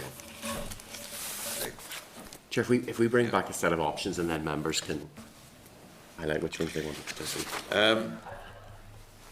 Okay. Agreement that we adopt the priorities highlighted by Dr Hull in his paper and forward these to the OFM DFM committee. We'll bring that back next week. We'll bring it back next week. Okay. Referring members then to the decal correspondence at page 363 about the review of sign language partnership. Currently considering the report the department is and will present it to the committee in late March, early April. We'll schedule a briefing around that. Then referring members to the decal correspondence on page 364 regarding the consultation on proposals for an Irish language bill. This consultation runs from the 10th of February to the 5th of May and corresponds with email to members on Monday. And we schedule a briefing from decal when the consultation responses have been received and collated, and members' agreement to write to the Minister to request an indicative timetable for the progression of the bill through drafting to introduction. Sure, what I'm trying to set up there is, obviously this is a pre-legislative phase, but the committee will now be entering into a number of things that we would do with the passage of any bill, and it's really just to start that process that those two letters will be I think it's key important to to that. look at the time scale. Yeah. Because the legislative framework, you're not going to get this through unless there's accelerated Very passage. limited time. I think this might be other problems on the way. Part of accelerated. I wouldn't wish to prejudge that, but I'm just saying, I would like to see, I'm happy with the proposal. I'd just like to see the time scales, because we only have a certain amount of time. At this point, though, I'm just trying to think here, drafting the bill anyway. She does the consultation, gets the responses, you get the summaries about it and all that process. That's going to take 12 weeks, then another 6 or 8 weeks, 20 weeks, 5 months. Apart from that, it's all nuggetry. Chair, I don't think we're talking about a case where there's been no drafting at all. I'm making the assumption, I'm happy for the department to correct me, but I'm making the assumption there will have been some drafting done. Because to draft a bill from scratch is a complex and lengthy process, and I would have thought the department would have been doing some level of drafting in the background. I wouldn't think it's a case of necessarily starting from scratch. If that's to inform our work, I don't think it's. I don't think it'll take too much of our time for consideration. Well, Why would that be? It will also be something we'll clarify, Chair. Because we'd need to go through. I would have thought you would need to get executive approval, would you not, before you move much further with it? So I think the indication would be it will just hit the ground in the executive. Why don't we just accept the proposal, move on? That's not going to go anywhere. Right, my next item then is D. Right, the consultation, if it's not going to go anywhere. That's a very good question. I'm only asking because you've said it yourself. Usual. Mid-Armagh Community Network have letters found in the table papers, one from Conrad Clark there raising the issue of lack of funding for Ulster Scots traditional music groups to the Arts Council and the Ulster Scots Agency. There was a bit in there about somebody was watching the BBC Stormont Today programme last week when, in response to a question of the Minister posed by William Humphrey, is that correct, or is that, do you just want to forward that on to the Arts Council? I do think, I mean, I have met Mr. Clark. I wouldn't say I know him, but I met him some years ago. Right. They are an excellent group, and they do tremendous work. And in paragraph 4 of his letter, you'll see the amount of work that they do. And he has highlighted there they recently danced with the Ulster Orchestra at the Ulster Scots Agency's Burns Night. I mean, they are excellent. The question I asked, if I remember rightly, was around equivalence for LIFA and Ulster Scots equivalence for LIFA. I'm not going to take responsibility for the Minister's answer because, to be honest, I've written to the Minister about one of the answers she gave. But I do think that if a group like this is struggling in terms of its position, it's something which we obviously, you mentioned earlier, the disparity of being 10 to 1 in terms of general funding between Ulster Scots and Irish. It's 8 to 1, I think, is the and groups like this really do need to be supported. And you know, given all that we've said, Chairman, if you send the letter on, what's going to happen to it? Chair, procedurally, can I just caution the committee in terms of looking at individual funding applications? the crux of Mr Clark's letter is that they were turned down for a funding application. If the committee involves itself in individual funding applications, I think we can find ourselves. And I wasn't going to go down that route. Drawing a distinction between this case and the general. Yeah, my only point is, if we forward it on to the department, given some of the issues that members have raised in terms of the department, what's going to happen to it? Well, the Arts Council would forward it. Yeah, I think we should forward it on to the Arts Council and ask them to ask if what support they are giving and if they could give more support. Okay. It's been proposed then that we just forward the letter to the Arts Council. Have we enough to do that? Okay. Letter from Prony Table Papers. Letter refers to the retention and disposal schedule for local government officers superannuation committee. Copy of the report is available from the committee staff today and has been read. Thank you. Chairperson's business, invitation to page 398 from the NI screen to the 10th anniversary of the Irish Language Broadcast Fund. The event is at 12:30 on Thursday, the 26th, in the Hall Library. If it's still open, to cuts in their budget. Please let the committee know if you plan to attend. Then, invitation table papers for the we've already referred to that Nature and Sports Euro meet held over the Wednesday to the Friday. Please let the committee office team know if you plan to attend that. Table papers packed from the department to the launch of a report on Ulster Scots music traditions on Wednesday, 18th February at 2:30 in the Discover Ulster Scots Centre. Again, let the committee office know if you plan to attend. And Wednesday, the 29th, is World Dance Day. So there's a suggestion. Would members be agreeable that we organise a dance event? Yes. Here during that week to mark the occasion, to highlight another aspect of the rich cultural tapestry that is Northern Ireland. Yeah, I What type of dancing would you be suggesting? Jared, if I can interject, we're talking the widest spectrum with certain limits. Of dance. We're talking Indian subcontinent, we're talking European, we're talking local. So this would be effectively a celebration of dance because it's International Dance Day. Yes. So it would be a very broad. I have seen the chairman doing the Gay Gordons with his kilt on. Everything included. And people can Also put themselves European down and to so on. volunteer to participate in any of these. Absolutely. All Ulster Scots, I understand. No, it would be. It would be the rich cultural tapestry in all of its inclusivity. Thank you. Tapestry. Moving on quickly. We need to get that costed out. Sorry? We need to get that costed out. Chair, what we're proposing is inviting groups and potentially having maybe some lunch for them afterwards. It wouldn't be Can we get that. the costing for it? We can do that if members want to do. Well, can we give the officers permission to go ahead and do some preliminary work? Yes. Because until you actually know who you might invite, you know, I suspect, I mean, back, I can remember Barry McElduff organising when he was chair of the committee, and a musical event up here where you had different musical traditions. It was very successful. Because we had some world-class performers. It's a good opportunity to highlight and celebrate the best in Northern Ireland. Why don't we just give approval, but the clerk will send out the financial estimates to members, and if there's an issue with financial estimates, then we'll... No, the financial estimates needs to come back to this committee to look at, not to be sent out like that. It's not an ad hoc thing you're talking about here. They need to come before the table to discuss them.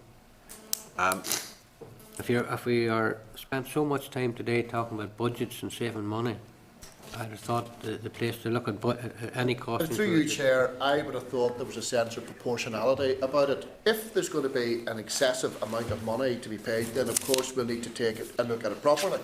But the member is quite entitled to go and have a look at whatever he wants to do it. All we're trying to do is something positive here, an embracing thing about bringing people in.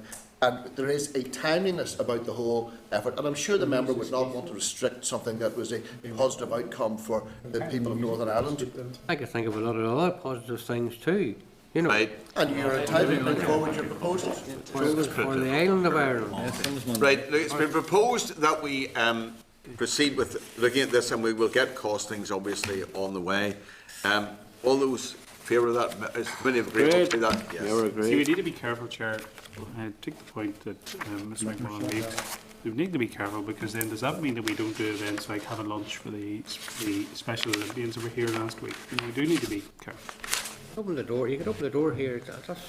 I'm just erring caution. I'm not. I think people, there are a number of music or dance groups that would appreciate coming along for next to nothing, other than maybe a few quid for their cost to get here, whatever. And you know, it's the opportunity of performing in here and recognising them. It's something that the department has done in the past at a ministerial level. I'm just simply suggesting this is an area that hasn't really been touched on in the past. But in the past, I have to say, when I was on the committee many years ago, and it was suggested that we have a celebration of music, traditional music, from different traditions here in Northern Ireland, the committee, from all parties, was very supportive of that. And the cost of a few sandwiches and a cup of tea for everybody or whatever, I think should not let us... I would urge caution, Chairman, on the use of tea bags, but... Well, the cost of the tea bag is a very big issue indeed. I'm glad you raised that. We'll get some costing back, but I think the committee is supportive of that. Final things then, forward work programme is page 400. Brain injury matters. We have a visit on the 26th of February. Science Park, the 5th. Any other business? Basil. I have one important piece of any other business. Right. I was at on Tuesday the presentation in room 115 of the Ofcom annual report. I think the Minister was intending to be there but didn't actually make it.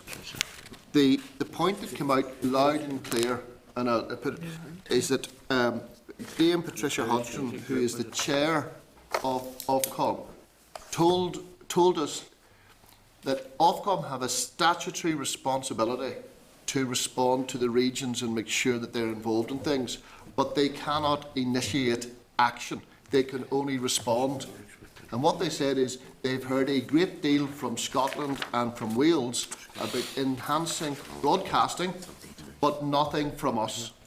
And put the question, it was as clear as you could make. If anybody would bring forward any legislation or any indication whatsoever, then they would be prepared to leap into action. But they stressed that there was a tight window of opportunity to do this. Yeah. And so I really think it's an important issue, given that we've written in the past, that we actually take up this issue and, if necessary as a committee, consider about how we could introduce legislation. Because we put out, I see you're nodding, you've got the story, but I just think it was, to tell you just straight, short of saying, here's a letter that you should sign, this is what we ought to be doing, and it's really important for us. It was a very disjointed meeting because there was a group of people there, and then another group arrived, and people came in batches, in a sense. But that is absolutely correct. There was mention made again of a point that's been said before of the pressure, both constitutionally and from the respective legislatures in Wales and Scotland. And Northern Ireland has been somewhat behind in that regard. So what we can do is just reflect on a number of things that were raised during the meeting. Chair, I should perhaps clarify. Chair and Deputy Chair met Dame Patricia subsequent to the launch with the ETI Committee Chair and Deputy Chair. Mm-hmm. Yeah, that's right. Yeah. There was Ofcom. Yes, I mixed up too many. You're that one. There was a separate one where this was raised again. Can we reflect on that one, because there were a number of very specific points. Some of them were rural ones that were brought up. Some were more general, such as that. Bring a paper back to the committee. Well, yeah, absolutely. But can I just be specific about what I was informed about? Yes. It was a room full of people, including NI Screen, the producers, the this, the that, whatever, and they were all going, we need to do something to increase the Northern Ireland share of things. And Ofcom came back and said, we're all ears, we can do it, but we have a statutory responsibility to respond. We cannot initiative, and we cannot initiate. They came straight out of that meeting into the other meeting and relayed what had been said, exactly as you're saying it there. And then there was response to that, and yes, we'll reflect. So if we put that on the table, but it is a matter that I really think we ought to address. This might be an opportune minute to reflect our intention as part of the Forward Work Programme to do a session on the 26th of February, the end of this month, on BBC Charter renewal that would automatically have an element on Ofcom, because there are some proposals that we want to talk about on that basis. We intend to do that with members' agreement in closed session so that there can be a full and frank exchange. But we are already aware of the issues around Ofcom in terms of what Mr McRae is saying, and would intend that can be discussed as part of a lot of the issues that he's raised run in parallel with BBC Charter renewal as well, and I know Ofcom has a view on that as well. Yeah. So, yeah, the So issue of members are broadcasting agreeable is to important. that We'll bring something back on that general issue in that context. Okay, thank you. Okay. Very quickly, Chair. Member mentioned the Special Olympics. When that group was up in here a few weeks ago, I don't know if anybody saw it outside, but those children, when they went outside, ended up having to walk the whole length of this building and right down there and into the car park. There needs to be some consideration given to groups like that there when they do come here. They're able to come up and drop them off. Absolutely. Chair, we normally do that, and we did ask if there were any special. Chair, You know, it was awful to see them children walking down, and their mobility is very poor. Some of them. Now, some of them's okay, but a lot of them mobility is poor. And even if they were dropped off and then the cars in the car park. They're normally Chair, picked we did up. ask. Yes, We did ask, and we were told there was no requirement. We were told that. Otherwise, we always give access. If we could maybe, if a group like that's coming, maybe if we could suggest to them that they contact the. Peter did. We suggest did. that- We did. We can do that. Chair, we asked, and they told us that there was didn't no want it. requirement, that they weren't looking for that. But it is just to reassure the member, it's an automatic thing that we do. And a fair amount of planning did go into that. Yeah. But we took their advice on how they wanted to organise it. But Thank we you. take that point on board, absolutely.